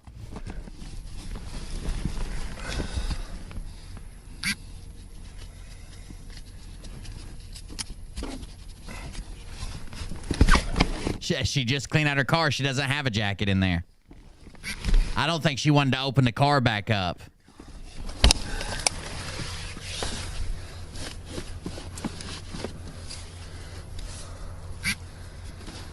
Too late for the depends. Thanks a lot, Will. Oh, this is a good video, dude. I should do more police videos. Look at this shit. It's just your kid's life. It's just your kid's life. Why is it none of your business, huh? You're not going to be put in a cell with a bunch of crackheads.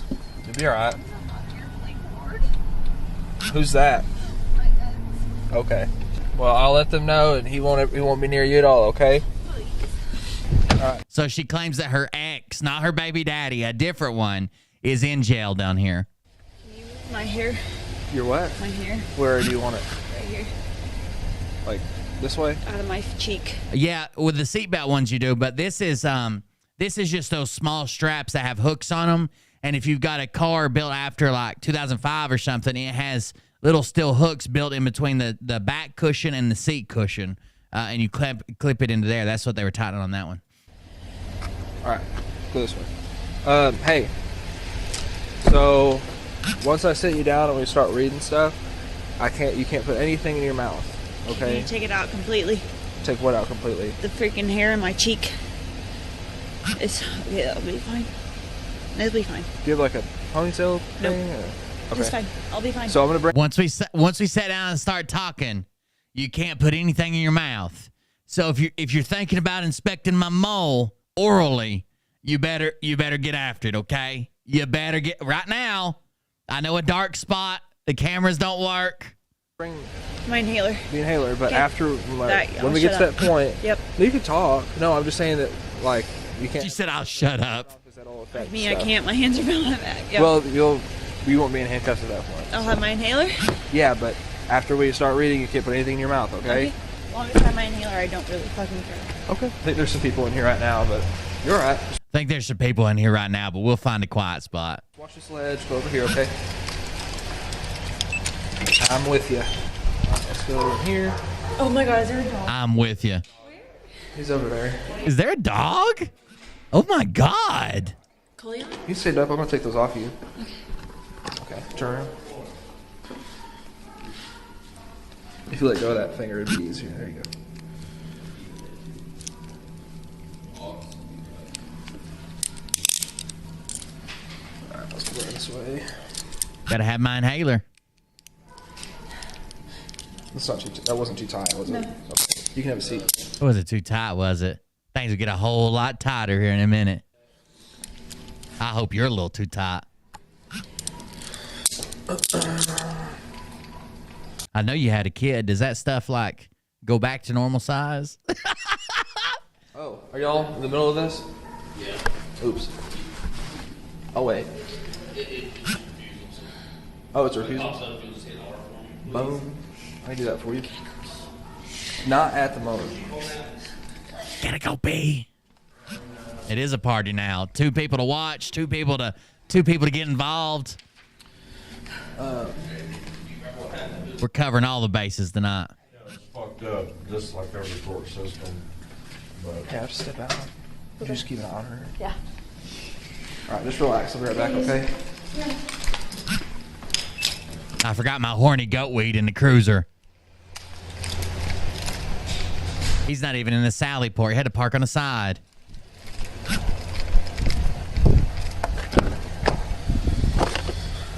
Oh, man. Oh, what was her name? Megan or something? the whole police force was running a train on her.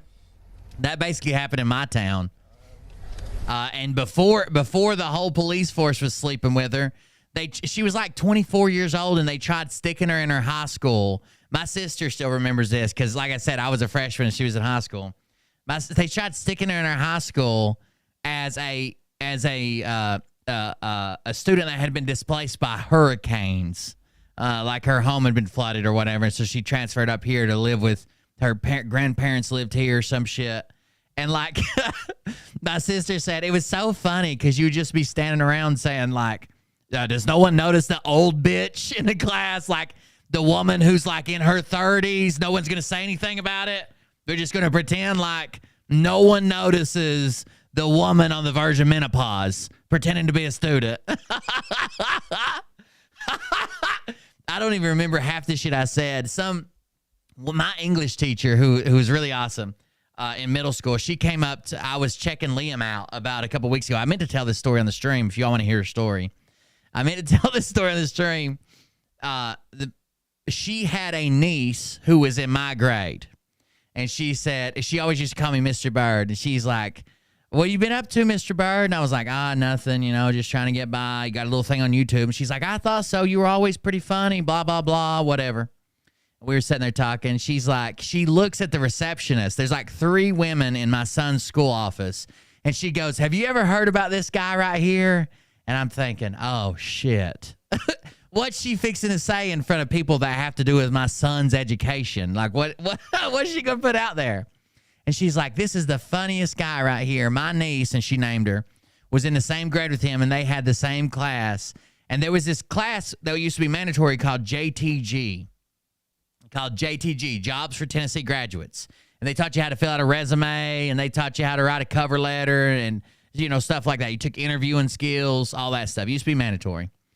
And this teacher was really awkward, a real big dude, awkward as hell. And he was so awkward, not even the other teachers liked him that much, okay? So she's like, she even says, you remember this guy, the teacher? And people are like, oh, yeah, I remember him. Like, he was just awkward, right? It was weird. He's like, this guy, Mr. Bird here, used to give him, I think she said, immortal hell every time he was in his class, to the point where he was banned from his class and wasn't allowed to go back. And then he used to sneak back in there just to aggravate him. But she was telling the story. And she says, what's some of the things you said to him? I said, I can't remember. That's been a long time ago. I don't even remember what I did in high school and shit. Like, hell, I've done a lot of drugs and stuff since then. Like, I don't know. Lost my mind a couple times, got PTSD. And she's like, you remember the story about his glasses? And I'm like, no. And she's like, oh, yeah, you remember. Tell the story about his glasses. And these 3 women are like staring at me like they want a story. She's staring at me like she wants a story. And I can't remember it for the life of me. And she said, okay, I'll tell it and you'll remember it.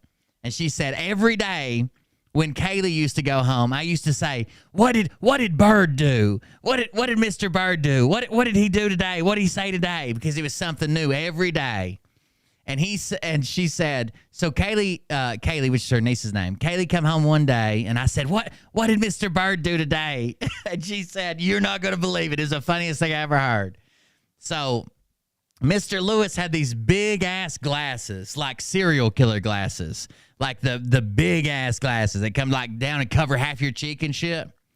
And she said that he came into class and said, now, class, tomorrow I'm going to have a substitute. And I need you all to be nice for this substitute because substitutes already won't cover for me. They all refuse. And everybody said, like, okay, whatever. And then he said, Mr. Bird, I'm talking to you. I need you to be nice to my substitute. Do you understand me? And I said, yeah, I understand you, Mr. Whatever. I understand you.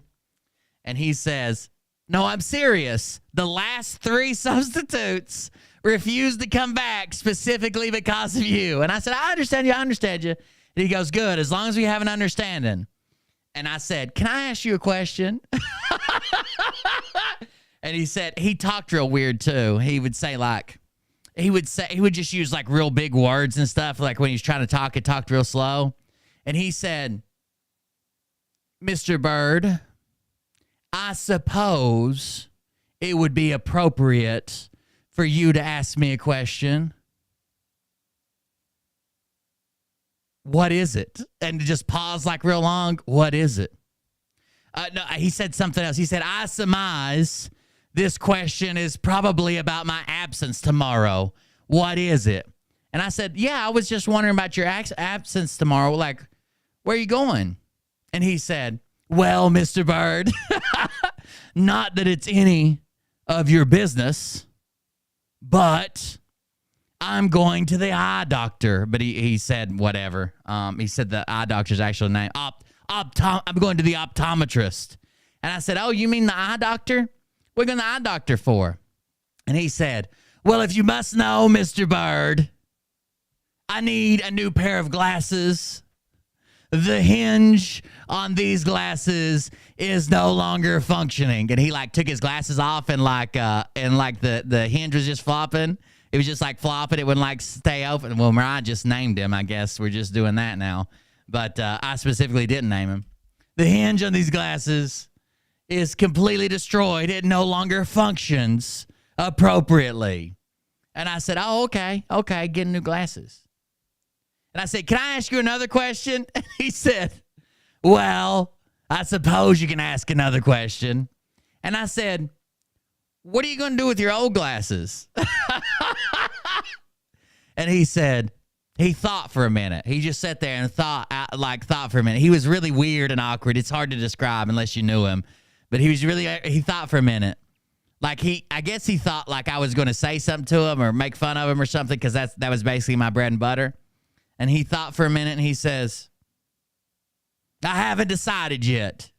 Pray tell, why do you care what I'm going to do with my old glasses? And she said, I put my hands up like this. And I said, at first I said, I'm not for sure yet. But if I could get a tape measure and take some measurements, I just accidentally cracked the windshield of my truck. And I'm thinking one of those big sons of bitches right there would fit in perfect. I wouldn't even need to have to trim it. And he got so mad that he took off his glasses, sat them down on the desk, and walked out. And that was the last time we saw him that day. And she was dying laughing. And about this time, Liam comes in, my son, who I'm trying to keep on the straight and narrow, not being an asshole to teachers and not making teachers leave and shit and not being mean to them. And he's like, what's everybody laughing about? And I'm like, let's go, get out of here. They're just laughing about something else. It's got nothing to do with you. Let's go. I'm trying to rush him out. Oh, we had a good time back then. Jobs for Tennessee graduates. That was the craziest. That dude was so weird. So weird.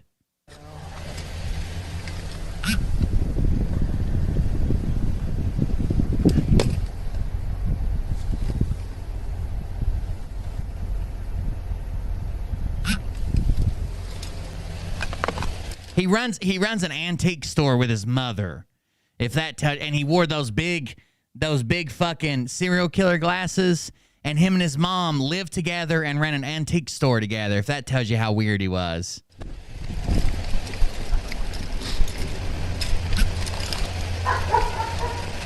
Yeah, that's what I said. I said, them big son bitches right there, I could use one when you have to trim it, and I'd have the other side would be a spare in case it ever happens again. That's what I told him. I didn't even remember any of that. Yeah, Jeffrey Dahmer glasses. I didn't remember any. I swear on my life, I didn't remember any of that until she finished the whole story, and I was like, oh, okay. No, he's never been married. We're back to all the stuff, this number right here. Within 7 calendar days. We're going to set here for you. Back. Okay. So, all right, here we go. Back at it. We're going to do a breathalyzer, boys. And at some point, 30 minutes less. 30 minutes or less. She's going to piss on herself. Yeah. Is it Jeff B's brother? Close enough. I'm going to stand up, stretch my back for a minute. That's my dog. That's my dog. His name's Coach. So now he's showing him pictures of his dog on his. He went out to get his cell phone so he could come back and show her pictures of his dog because she said she loved dogs.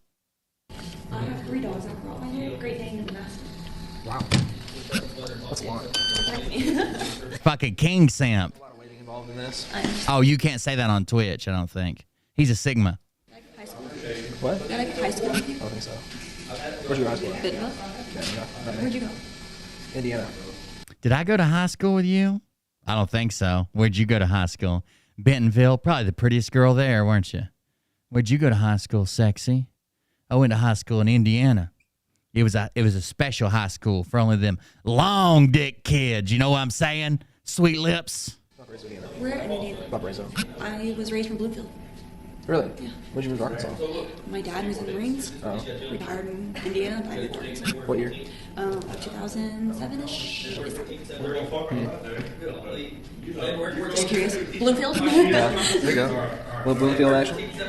That's a banned word on I don't know. I'm not gonna answer that for you. on Twitch. Man, sometimes you just can't not laugh. You have to. That's all you can do in life. Now he's going through other pictures saying, you know, man, sometimes you just can't not laugh. Sometimes you. Well, we saw where his education failed him and why he's a fucking street cop on night shift. Sometimes you just can't never ever not laugh. You know. Once I go pee, I'll be giggling and guilty. Don't run out here because it's all gated in and that's just another charge, bro. I got 85-pound belt and mouth I want to kiss him. Oh my gosh. She said, I want to kiss him. They're talking about the dog there. It said, I want to kiss him. Now he's going to ask her, the officer or the dog, Sweet Lips? I'm kidding. Not really. The dog or the canine dog. officer? The dog. Look at my. That's what we call flirting at the precinct. Did you hear that forced laugh? Did you hear that forced fucking laugh? I want to hear about Phil. Then back the fucking video up. I don't know what to tell you. I'm not talking about Phil unless Phil's in this video. First, you have to listen to it. Of course. Try to pay attention to it. Of course. So this paper you have, I have the same exact paper up here. I'm going to start right here. This one. We are not going to read this one because you're not under 21. Or that one. Don't worry, it won't be a big issue. Oh, you're fine. So I'm going to start right here. I'm going to skip anything. Don't worry, I won't be a big issue. Okay. So you are advised that any person who operates or I'm sure you probably have a big issue you need me to take care of, don't you? actual physical control of a motorboat or motor vehicle in This dude's trying to get laid. Meat puke. A meat puke. The alcohol or controlled substance content of his or her breath or blood if the person is, number one, involved in an accident while operating or in an actual physical control of a motorboat on the waters of the state or motor vehicle, or the person is arrested for any offense arising out of an act alleged to have been committed while the person was driving or boating while intoxicated or driving or boating while there is an alcohol concentration of 0.08 or more. This is how Phil flirts. He flirts when they're already restrained. Breath or blood, or at the time the person is arrested for driving or boating while intoxicated, the law enforcement officer has reasonable cause to believe that the person, while operating or in actual physical control of a motorboat, This actually made me feel better. I'm glad we covered this. alcohol concentration of 0.08 or more in the person's breath or blood. Do you understand all that? Yes, sir. All right. We're going to skip these two. We're going this right here. What do we have to do? Oh. Uh-oh. Cock block. God damn, that's Derek Johnson. This is for... I saw the hat. Them that just left. Oh, no, it's some other guy. I'm sorry. What other pictures you got to show me, Ossifer?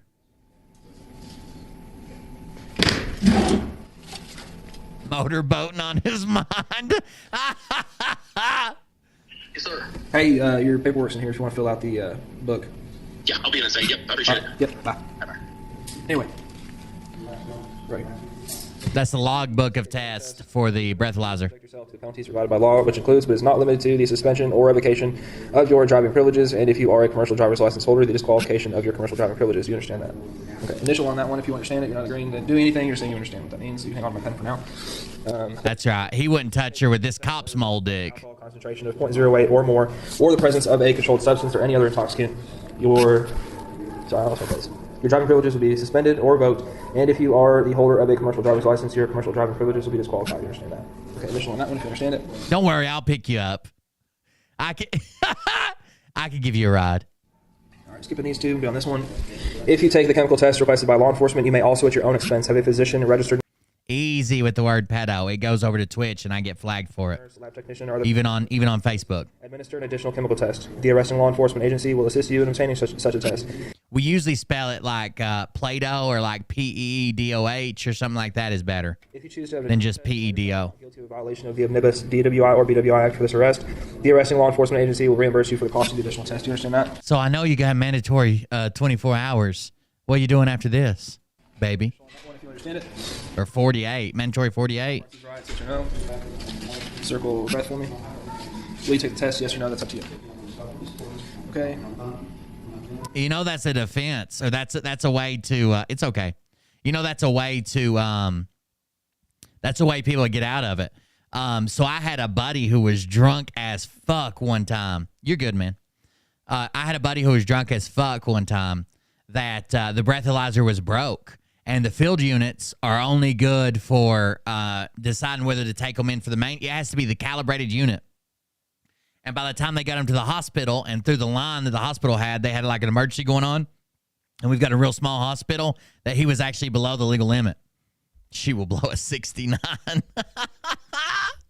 Oh, he was actually below the legal limit. I also have a buddy who got a DUI, and he was so drunk, he gave the officer his fake ID. So he was born in 88. We scratched the 8, the ink off the 8 to make it an 83. But we couldn't do anything about. In Tennessee, the date used to be on the flagpole. Let's see. I'll show you. Old Tennessee driver's license. They changed the driver's license. But on, let's see, on this one, open image in a new tab. On this one right here, on this flagpole, there used to be a date as well. Like if you zoomed all the way in, there's a date on this flagpole. That was like the anti-tamper thing. But he was born in 88. We made it in 83. So he turns in his fake license when he gets pulled over. The cop doesn't notice, doesn't check the flagpole, right? Logs it down as 83. And apparently, the way the system works here is it relies, when you pull somebody's criminal records, it relies heavily on your birth date. So when years later, when we both went to join the Army, a couple years later, he went to pull his criminal record. The recruiter sent us to pull the criminal record just to make sure there's no surprises, blah, blah, blah. And it wasn't on there. And he come back out of the car and he's like, man, my DUI's not on there. And I'm like, what? And he's like, no, my DUI isn't on there. She said there was a Joe Smith born in 88 and Joe Smith born in 83. And I told her I was the one in 88 and she printed this off and it wasn't on there. And we sat there and thought for probably 30 minutes, like, why the fuck isn't it on there? Then we finally figured out that he had been pulled over and gave him the wrong, he didn't even know he gave him the wrong fucking license. Then the military recruiter pulls his arrest record and it's not on there either. So somehow he got away with that one. Perfect. Thank you. Can I pen back? Thanks. Same everything except for the birthday was different.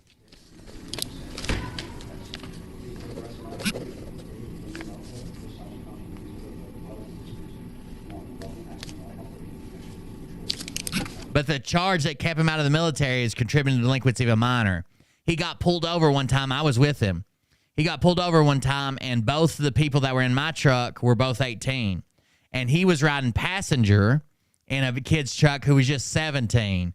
And it was like 3 a.m. And because they couldn't get him for anything else, they got him for contributing to the delinquency of a minor because a 17-year-old was out past curfew. Even though his parents knew what was going on, even though his parents knew they were together, even though his parents knew that we had been up in the woods hanging out, fucking off, they got him for contributing to the delinquency of a minor because he was with a minor while the minor was outside of his, outside or not at home after curfew. We had been to the woods. We were just driving back through town to get something to eat. That's the charge that actually kept him out of the military.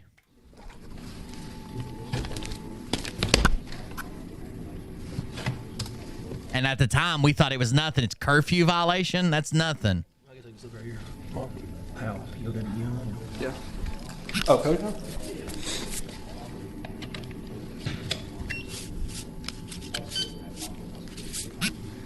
What's she doing in her shirt? Is she breathing in her shirt? So we got 11 minutes until it's ready. So yeah, until after that. 11 minutes till it's ready. It's Is she around? Who? A canine attracted person. The what? The girl. What about her? Can I go pee? Oh no. So yeah, I can't let you until we get this going. Oh, okay. But it shouldn't take too long. You about 5'4"? Brooke, are you 5'4"? 5'5". 5'5". Hey, you okay? Breathe, because I can't give you your inhaler until later. So just relax. You're gonna be fine. I can't give you your inhaler, but I got something you can puff on. 6 minutes or so until it's ready for you. Have you ever used one of these before? Have you ever used one of these before? Or like a PBT or anything? Alright, hey, we need to slow it down, okay? Just relax. Don't put yourself into some kind of... Look at her arm shaking. Just relax. She's vibrating while crying. 3 minutes and 30 seconds, I'm gonna have you stand up. I'm gonna hand you this. Do they not carry these in there? No, they carry a handheld in a lot of places, but it doesn't matter. It has to be the one at the jail that is calibrated and tested and certified. The handheld ones that even if they do carry them in their car, they're not. You can't use them in court. Right? And you're gonna hold it, okay? And you're gonna. You ready? All right. So not yet, but I just have you focus. So I'm gonna have you. Are you ready? Not yet. Okay. Are you ready? She goes to stand up. Not yet. You're gonna blow really, really hard, Like you're you're trying to, humming? like you're what? Humming? Like you're humming. The machine takes a little bit to calibrate. He said it'd be ready in 11 minutes.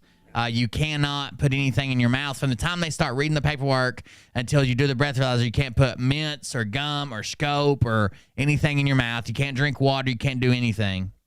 Like breathalyzers? No? Okay. I'll put- What do you mean? Like the breathalyzers in the vehicle? I don't know what you mean by humming. Maybe I'm dumb. Oh no. You don't make any noises. You don't suck. You don't do anything other than just blow really, really hard into the tube. So basically, you're gonna hold this Should I hum? Should I sing?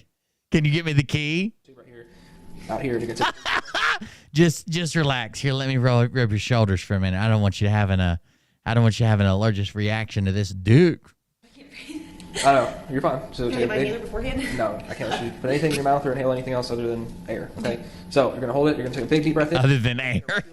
Seal your lips around this tube right here. You're gonna blow really, really hard until I tell you to stop. Okay. Okay. It's a long breath. Okay. Well, if you can't, it's gonna know you're not blowing right, or it's gonna time out and it'll give me an insufficient sample. Right. So after so many insufficient samples, it's That's a failure.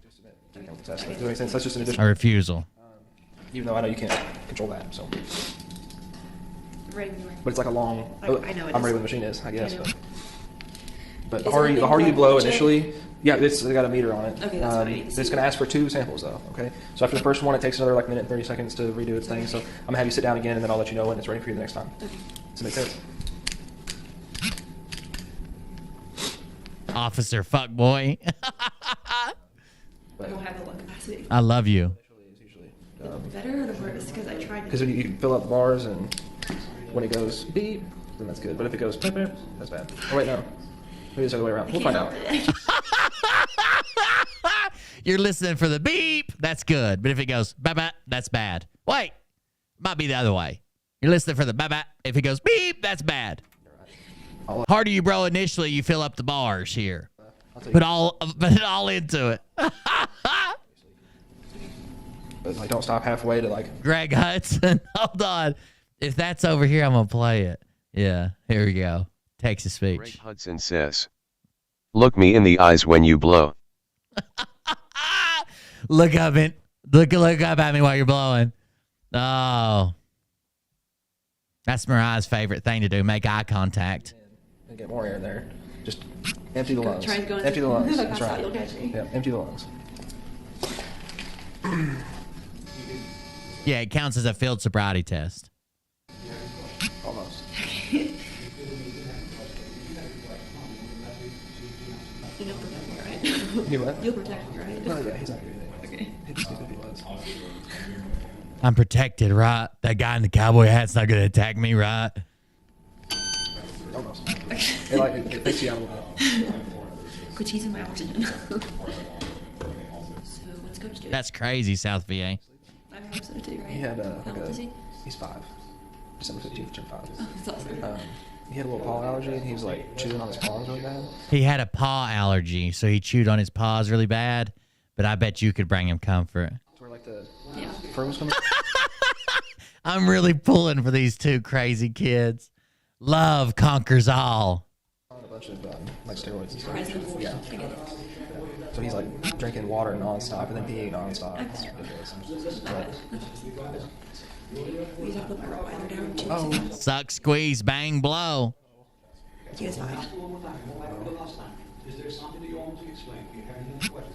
That's a 4-cycle engine. Suck, squeeze. Did you hear her? I'm going to be a good girl. What? There's something that you want to explain. You have any questions? There's something else that's not clear. Your answer should be yes or no. I'm being a good girl.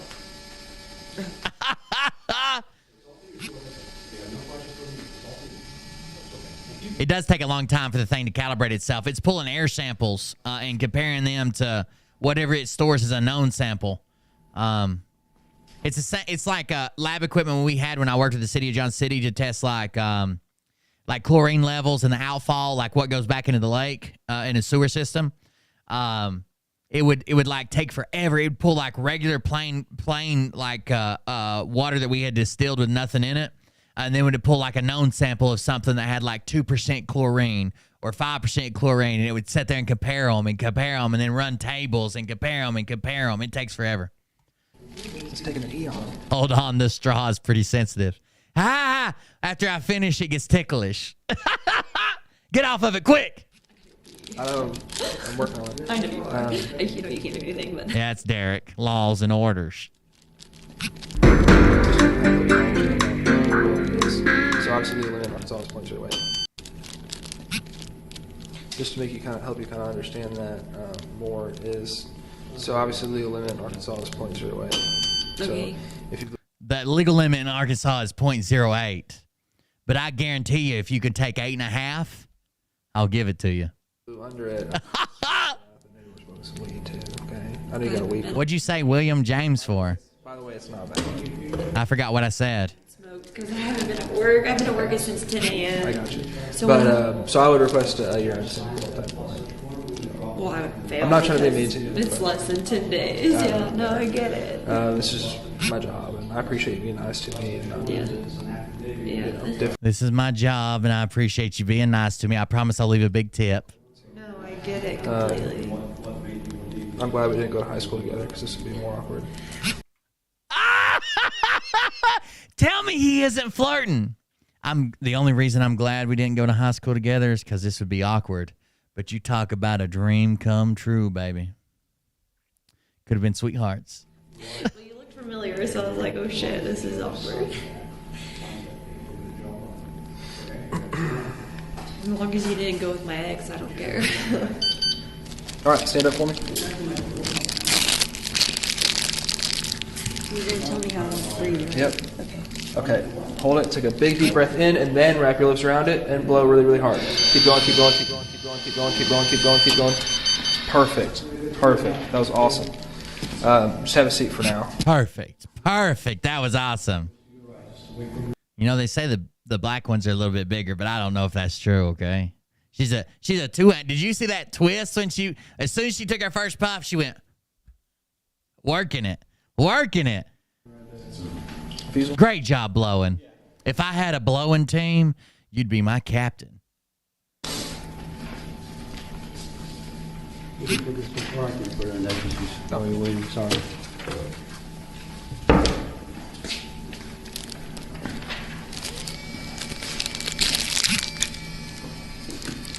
All right, so there'll be one more.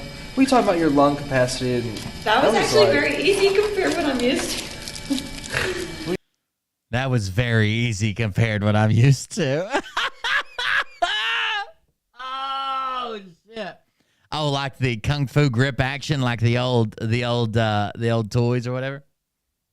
What do you mean? You've done this before? No, I've never. I'm just sitting here blowing alone in the bed. Never done this before. Oh, what would you guys have done if somebody just said it? If he'd have took the mouthpiece out and went and sniffed it and then put it in the trash? Yeah, that's a good one. Oh, I'm sorry. Thank you. God damn, they locked Derek Johnson in there. He can't even get out. Have a good night. Where's he going? She waved at. Hi. Have a good night. That was a deputy. He didn't work here. I just need to go pee. That's all I care about. I know. Here in like a minute and It's okay. I 27 completely seconds. understand. I just need to go pee badly.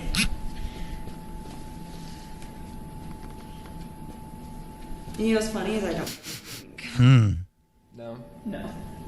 My stepdad's an alcoholic, so I don't ever drink. So it's kind of funny. Not really. My stepdad's an alcoholic, so I don't ever drink. This is the one time you caught me, Ossifer. But really. Got her. Better than keeping you on the streets, right? You what? Better than keeping you on the streets, That's right. Damn, she went from the streets to police department freak. Now, this is a lot better than keeping you out there on the streets, right? I made your day a little bit better. Huh? Huh? What do you think about that, big man? That's right. It's cold outside. A little bit. But goddamn if it ain't hot in here. Hope my dogs are sleeping on the couch. Yep. You'll see them in 2 to 4 years. Did she leave? Officer Powell? I don't know. Yeah. She did leave? She's somewhere, I don't know. Who's gonna help me? What do you mean? You can go in there and I'll close the door. And... Oh, yeah. Don't worry, I'll help you. I get it out by hand. You know, there's a special motion I can make that makes it involuntary, right? Who's going to help me, baby? Who's going to help me finish? Officer Powell's out of here. Who's going to help me? Not right now, but... Brown chicken, brown cow. Yeah, there's a toilet. Officer Wood shows up. Who ordered the new mouthpiece? Straight from the flesh factory. Special delivery. I heard your copier's broke. It's a breathalyzer. Whatever. Here's my dick. Oh, man. Did you two order a pizza? Oh. You know, this is going to sound stupid, but somebody said I could see a new market for narrated corn. When I was young, for some reason, when we would get drunk, we thought it was hilarious to watch like the dumbest fucking porn videos, and we wouldn't like watch the sex scenes, but like the talking or whatever, and we would literally mute it and make up our own fucking, like, one of us would play one person, somebody else would play the other person, whoever was in the scene, and we would make up our own like fucking ad libs for it, and play out the scenes. All right, stand up. Last one. Another one? Yep. My daddy always said I was good at this, and he's an alcoholic. He should know. Keep going, keep going, keep going, keep going, keep going, keep going, keep going, keep going, keep going, keep going, keep going, keep going, keep going, keep going. She fucked up the first time. All right. She fucked up the first time, did it too easy. She tried to fail the second time. You can go now. The city's making it worse. No, I say you can go. I can stand. No, you can go in there. I can go in there. Oh, you can go to the bathroom now. It's okay. He doesn't even know if this sample took. It could say insufficient still. He's like, fuck it. You can go piss. Can I watch? Bring me a urine sample. Let me clear this thing out. I'm gonna bust. I'll wait till you tell me. 0.148. Both of them. 148. Both of them. All right. And just come back out here? Yep. I'm just going to put this on here, bang on the door whenever you're done. Thank you so much. Yep. Oh, he covered the peephole. He covered the little peeps. Did she bang? She banged? She banged? I had the wrong key. Thank you. Yep. I had the wrong key. Universal sample. Oh. Appreciate you making my job so easy. Thank you so much. Come on. Does it say? What did that say? Hold on. Let me clear this thing. Separate juvenile by sight and sound removed when not occupied. Separate juvenile by sight and sound removed when unoccupied. And just come back out here. I was just kind of curious what that even said. Separate juveniles by sight and sound removed when not occupied. Oh, so that's a detainment. Okay, I got you. All right. So your final result. It wasn't just a bathroom. It was a holding cell, and they put juveniles in that holding cell. Apparently they put those magnets over it, I guess. No, this is our first time she's ever been drunk. You blew a .14. 8. We're gonna take a field trip. Back to my house. Not yet. We're gonna go in this. You gonna handcuff me? Not yet. You've been such a good girl. I'm expecting you to do something naughty. On the other side of that island is a bench, same as the other one. Have a seat. I'll promise I'll behave. She doesn't even know she's being booked. Got some extra things to go over. She doesn't even know she's being. She still thinks she got away with it. Have you ever heard of police call castings? With the divorce of my baby daddy. It is. What'd she say? This is gonna get me in a lot of trouble with the divorce of my baby daddy. It is. Is it? This is gonna get me in a lot of trouble with the divorce with my baby daddy. Is it? I don't know. Is it? I don't know anything about that. I'm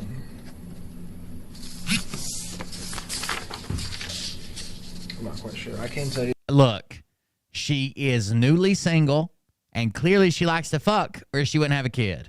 This doesn't make you a bad person. Oh, fuck trophy. I dated someone with 6. It does make you a bad person when you go to court. If you had a DUI while you're in custody court, yeah. Come on. You what? I dated someone with 6 DUIs.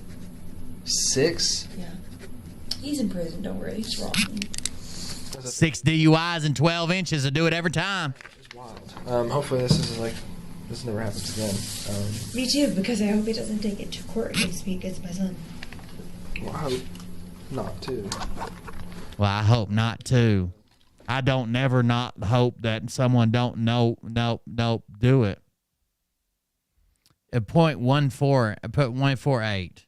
It's .08 is the legal limit. She was .14. Not a cool She was almost double the legal limit. to do. Yeah. So this is the official notice that the suspension, revocation, or disqualification of your driving privilege will begin at midnight. Her ex-boyfriend's in prison. Her baby daddy is at home getting ready to go to custody court without her. Getting ready to file for emergency custody in the morning. Of the 30th day from the date of arrest. You have the right to an administrative hearing to contest the revocation, suspension, or disqualification of your driving privilege. What'd you do now, Austin? You must request a hearing within 7 calendar days of this. I was fixing to yell at you. Or your request for an administrative hearing to contest the hearing to contest will be denied. The attached request for hearing form contains additional instructions. Your vehicle registrations will be suspended if you are charged with a... Look up, cheer up a little bit. You're getting ready to take your I'm famous photo for the busted paper. Do you guys have a paper around here that's arrest?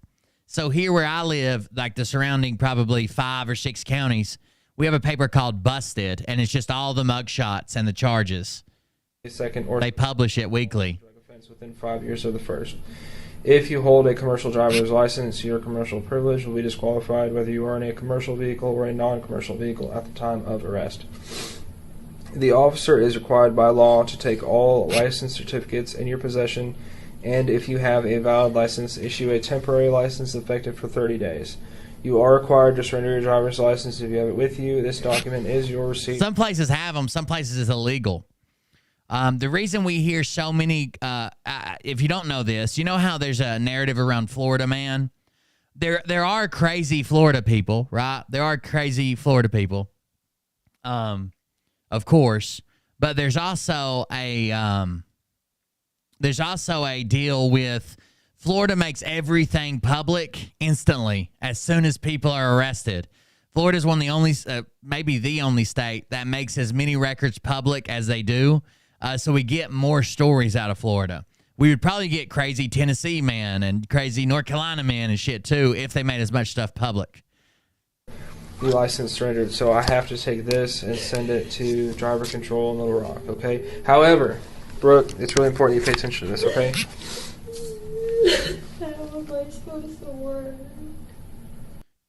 Is it okay if you book me from behind?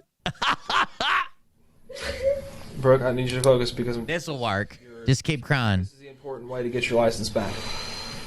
I have 2 jobs. I have to work. I get that. And there are ways around that, okay? Hey, Brooke. It's called a bread and butter. You can still get a license to drive to and from work only. So you look, okay? So this is a carbon copy piece of paper, right? So everything I just read and it's on the back here and here. So these 2 are mine. This one is yours. This is your temporary license, effective for 30 days, okay? But on the back of your temporary license is a whole list of instructions that you will use to fill this piece of paper out. Okay, look, to send to this address. This is how you contest the suspension of your license. Okay? That is pretty drunk, Kurt. But this, for 30 days, is your license. So you can still drive, and that gives you 30 days to figure out what you're going to do. Well, as soon as you get out after your mandatory 24 or 48. Okay? All right? Does that make sense? Okay, it's important. Within 7 days of... I have a family member who just kind of lost it after something happened within the family, you know, a loss in the family, so a death. Someone he was close to. I had a family member that just kind of lost it. He got 2 DUIs in 1 week, and then less than a month later, it was like 24 days later, got pulled over for a 3rd one and gave him his brother's license, got caught and busted on that. Like, it was just bad. And before that, never even really drank was the crazy part. From today, today's what, Sunday? Yeah, they're in Bentonville, Arkansas. So tomorrow, the first thing you need to do after you get your car out of Bentonville Towing is you need to sit down and fill this out and put it in the mail right away, like priority mail. Okay? Yeah, that should be information for discharge, you would think, but they don't really care, man. They're in the business of, it's a money racket. They say safety and this and that, but it's, I mean, a lot of the charges are money. They do the bare minimum and kick you to the curb when they can. Give me a nod if you get it. Okay. All right. I'm going to take Brooke out back. Okay, whenever you're ready for it. All right. What you're going to sign right here is, I'm going to read it to you, okay? So by this notice, I, meaning you, am advised that if I am intoxicated or if a chemical test indicates an alcohol concentration of 0.08 or more for DWI or BWI offenses, 0.04 of 1%, oh, that's CDL stuff, 0.04 or 0.02. CDL is half that, so 0.04. And a lot of people with a CDL thinks that that's if you're like on duty, but like operating a car while you're on duty, but not driving your truck, because it's 0 in a truck. But it's 0.04 just holding a CDL, half of it. Through 0.07 or the presence of other intoxicating substances. You're in trouble now. My privileges to drive will be revoked, suspended, disqualified, or denied as provided by Arkansas Code annotated 565-104 for DWI, BWI. Skipping that for doesn't apply to you. And if I refuse to submit to the test or you might be in handcuffs, Austin. Privilege will be revoked, suspended, or disqualified, or denied as a result of the refusal. How do you feel about rope burn? Okay. But remember what I just told you about this paper. Okay, so just sign right here for me. What I just told you about this paper. Sign right here. Did she just draw on herself with a pen? Doesn't it look like tattoos?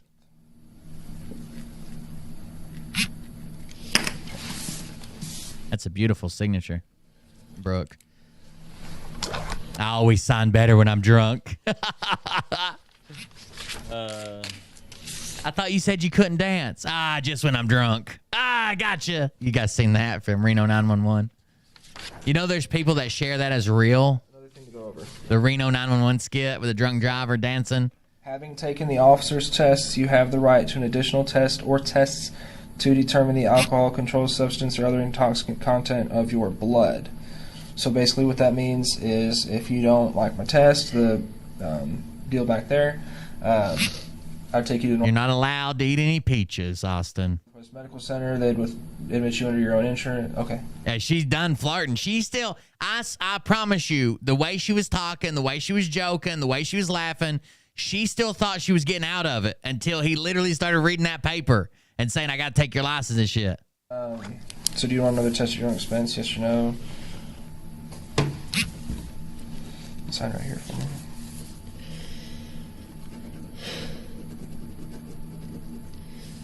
Okay. That's me. Yeah. You want to sign for me? We go outside, I'll write my name in the snow, but I'll let you hold the pencil. You know how to blow in cursive? A woman scorned, yeah. This is when reality sets in.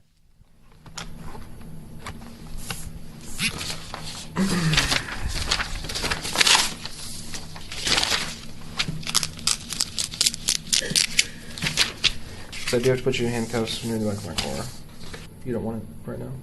What? I was asking if you wanted that real quick. No? Okay. All right, stand up. I had to put you in handcuffs. You need your inhaler. Oh, he still got laid. He just got to wait till he deactivates the body cam. He's totally killing the mood. Yes.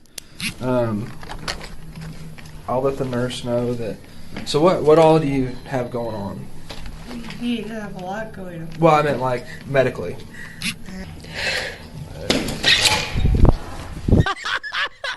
What all do you have going on? What do you mean? I have a lot going on. I just got my first DUI. I got 2 jobs. I get divorced. All right. I just blew on your stupid hose, and it got me nowhere.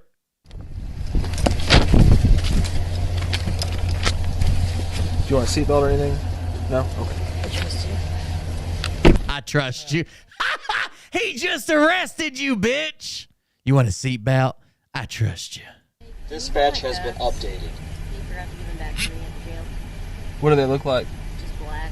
Are they Asp or Smith & Wesson? They're like the crappy kind. The crappy kind? Are they like chain link? Hinges? Yeah. They Who should are have them. They know. The jail, they called up here to dispatch. Okay. Somebody lost their handcuffs. Okay. Yeah, I'll get them. Where are they going now to... So most states have a mandatory, like, so much time, drunk tank, even before you go to court. Now, you can get bailed out from that, but once you go to sentencing, you're still going to get sentenced that mandatory set of hours. If you've already served them, then they just waive it. So I'm guessing they're taking her to jail. Instead of just a check-in. It looks like their Sally Port's separate from wherever the main jail is. Or they're drunk processing, whatever. I don't know. This is a weird one. So you're going to get your phone when you're released, and there's a waiting area where you can make a phone call and ask for a ride. I already told Zachary the time that you would be, or the approximate time that you'd be held there. Well, it's 8 hours from the time of arrest. Okay, they only have 8 hours there. Most places have a mandatory time that you have to stay to sober up. Then you can make bail. But like Tennessee, hold on. Tennessee DUI standard sentence. DUI's laws in Tennessee. That's cool. Second offense. DUI. Tennessee, if you go ahead and serve your 24 hours, you have to make bail unless you're going to go ahead and serve your 24 hours. After 24 hours, you can just walk out. You have to stay at least 8 hours, like he just said, before they even let you make bail. You have to stay at least 8 hours before they even let you make bail. But Arkansas could be different. Tennessee, like I had a friend who got a DUI. I have multiple friends who got a DUI. Some of them just stayed 24 hours. When they went to court, they had fines, suspension, and they had already served their time. I had a female friend who got a DUI. She stayed the 8 hours. Her parents come and paid her bail. She left, but when she went to court for 3 months later, she had to serve her 24 hours in jail still. But she was able, because she did that, she was able to schedule her work and shit because it was in the middle of the week. The friend who had to serve his mandatory 24 hours up front, he ended up losing his job because he didn't show up the next day. So, which was, it was exactly 1:09. You thought it was 11 o'clock? So like 9:30ish probably. You'll be on your way. Yeah, of course. You have freedom to call whoever. I'm sorry. It's 48 hours. It's 48 hours. I apologize. It's a minimum of 48 hours up to 11:29. But 11:29 would be like if you had accidents and hurt somebody. Most everybody just gets a DUI gets 48 hours. You call an Uber. He ended up losing his job. She was able to serve hers on the weekend because she went to court. But she still had to serve whatever the sober time was, 8 hours or whatever. It's an option. Some people do that. 971. Call an Uber. You could walk. So she's gonna get out at like 9 in the morning. 971. You could call an Uber. You could walk. I'll come back and pick you up. Whatever you need. It's an option. Some people do that. 971, 919. Can you come towards one of... This is as good a spot as any. I've got a white Mercedes tailgating and speeding around other vehicles. He's trying to pull somebody else over with his date in the back. About 60 miles an hour. It's been proper lane usage. 10-9, 10-4, 971 traffic. 102 in Bean. We're going to be southbound. Second offense is like 45 days or something. Like it's crazy.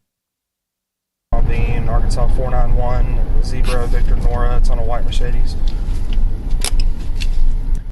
To be fair, I don't have a DUI, but I damn sure deserved some when I was young. Like if I'd ever got pulled over, I'd have been fucked a lot of times. I've woke up with fucking mailboxes in the back of my truck and shit where I've fucking chopped them off, run them over the truck, and that son of a bitch roll across the cab and laying in the bed of the truck. Just hang tight. I'm better than hanging in here than going to doctor's jail, so you do what you gotta do. I'm better hanging right here than going to jail. Do what you gotta do, Ossifer. I don't want to go there. I always thought about this. If I gotta spend at least 8 hours in jail, I would rather be shit-faced than I would sober up some point right after the breathalyzer and then have to spend 8 hours sober in jail. They like to drink in Japan, don't they, at Tsuko? My uncle told me that in Japan, he's not a big drinker, but my uncle told me that when he went to visit Japan, like when they work hard, but like every night they all go out with your coworkers to like the bar. I don't know if that's true, but that's what he told me. Dispatch received. South still.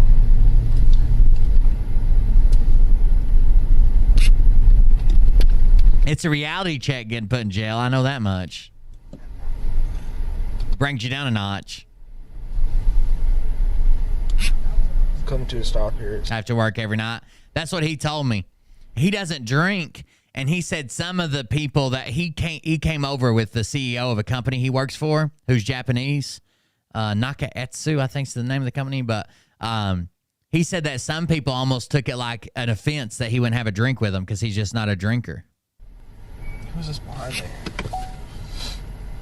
Just hang out right here.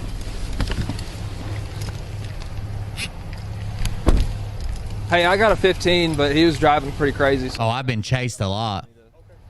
I've hid in the woods. I've abandoned cars. I took off running once. I accidentally fucking I jumped over my buddy's. He had one of those like an oil tank. Like they used heating oil in their house. And I jumped over an oil tank outside my buddy's house one time, and the cop showed up at a party and landed in a fucking pumpkin. It was around Halloween, and I guess I think it was after Halloween, they had taken their pumpkins and set them like around the backside of the house. I guess they were like old or some shit. And my big ass foot landed in a pumpkin, and he lives on a hill. And you talk about fucking slick, man. I fucking tumbled and slid and rolled. If I wouldn't have been so drunk, I probably would have broke a lot of bones. I landed in the ditch down beside the road, and then I was too afraid to get up because there was cars driving by. I just laid there for like hours, man, for hours. Yeah, I was like to my 15. I was like, hey, I'm sorry. I don't know if I even. They're pretty close. Yeah, I'll let them take care of it. Well, I was drunk the day my mama got out of prison.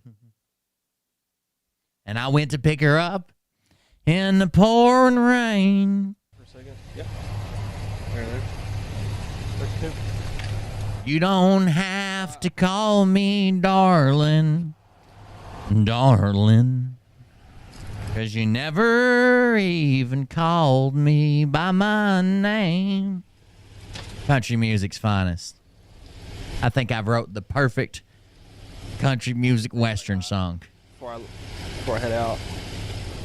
Improv Blaney's falling too close. Speeding, we're at like 60 to 65 miles an hour. He just kept on going. I was hitting him with my brights trying to get him to slow down.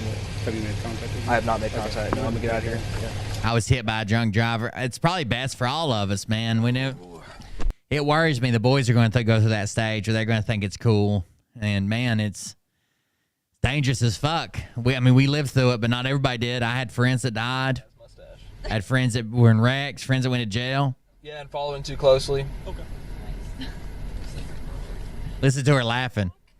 Centerton. Oh, I was like, they're in real trouble. Speeding and improper use? Yeah, and following too closely. Okay. Does he really? Centerton. Oh, I was like, they're in real trouble. They're in real trouble. Not me. They're in real trouble. Yeah, we watched some Chase videos before.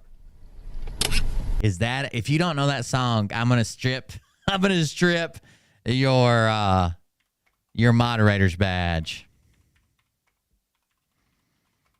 Oh God.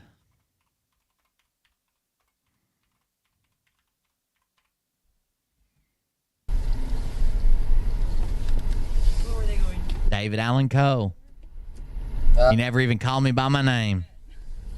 I wasn't doing that with mine. No. That was a pretty good video. A+.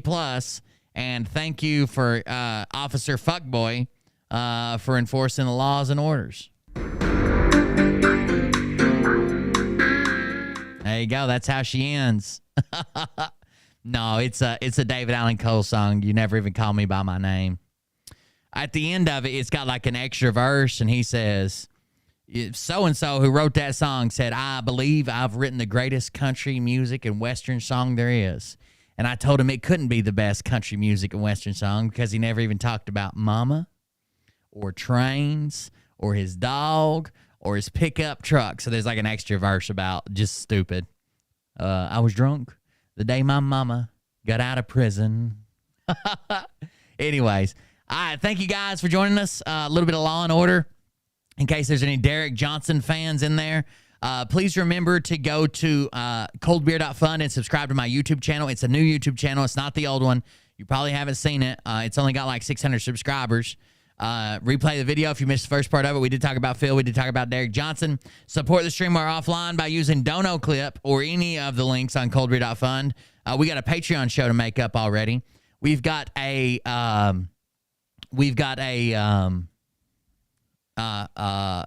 charity stream coming up on the 10th. be ready for that. We actually had somebody donate some prizes and stuff, so some of our levels are going to be giveaways now. Instead of me doing stuff or whatever, we'll do giveaways. You got to be present or whatever to win. We'll figure out how to pick somebody out of chat. Thank you guys for joining us. I do greatly appreciate it. Thanks for being here, and I'm going to hop off here. Thank you for the support, hanging out. We'll see everybody on the next one. Have a good night. Don't do anything I wouldn't do, and damn sure don't get a DUI. See you guys on the next one. I'm going to go home and have nightmares about making it to formation on time. Night terrors.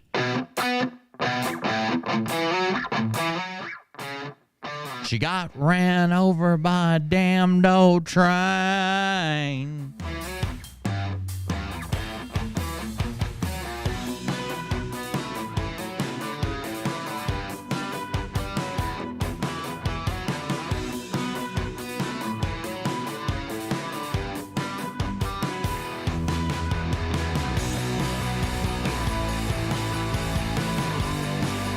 That's funny, Sky Moon. 1992, George Jones had me thrown out of his performance here in North Carolina.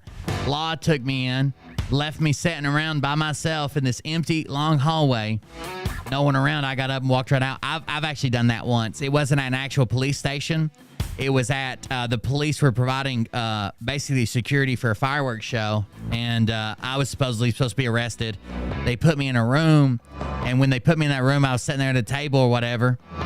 They unhandcuffed me. The guy was going to talk to me, and about that time, a couple of guys that were like drunk came over and like jerked open the door. The door didn't lock from the outside.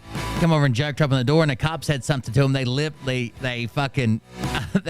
gave him some attitude, some lip, right? And when he went to walk to the door, they slammed it and hit him in the fucking toe with it. And he got mad and ran out of there. The door was fucking open. I wasn't handcuffed. I got up and walked right out. He went right, I went left, never saw him again.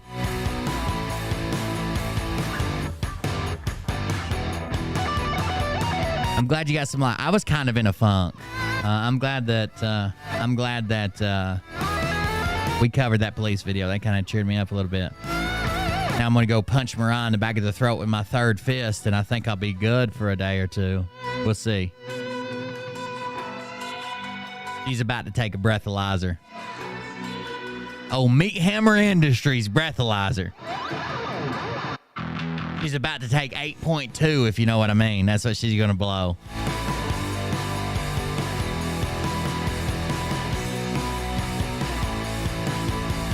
Years later, I went to that same fireworks show and prevented a kidnapping, though. So I think I've paid my debt to society. Okay?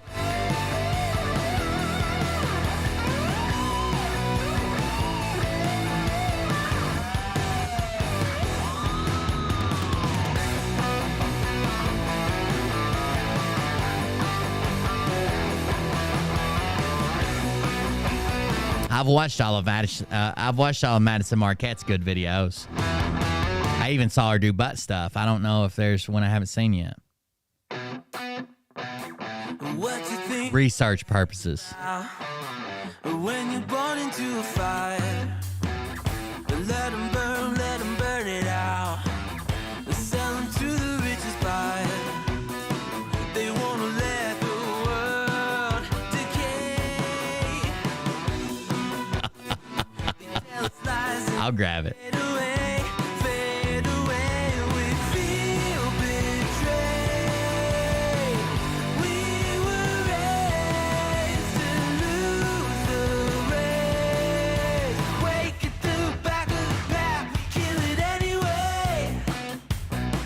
Listen up now, because we're never dropping out. I'll wake her up. She breathes through her mouth while she sleeps. I got you. Brains are bigger than the doubt we've been thinking for ourselves. Never let the truth fade away. Sometimes I just lay it on her forehead till she wakes up on her own. She asks me what I'm doing. I say I'm taking her temperature. My mom used to do it with the back of her hand. I use the back of something else.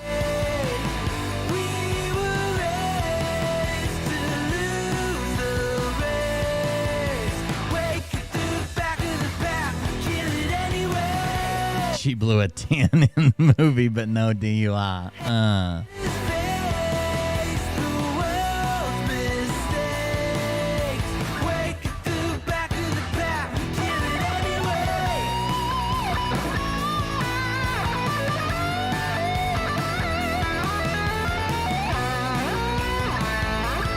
Oh, Mel K, I forgot about homosexual pajama party.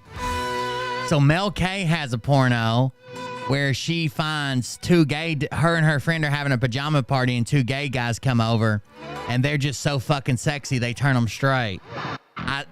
That is the plot. I promise you. I'm not lying at all.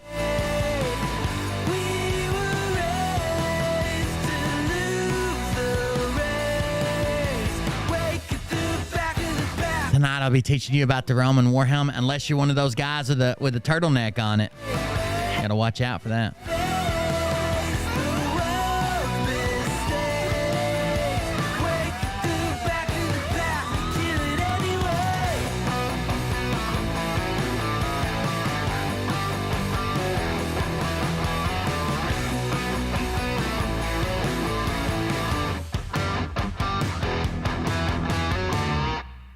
Have a good night, everybody. We'll see you on the next one. I am turtleneck free, in case anybody was wondering.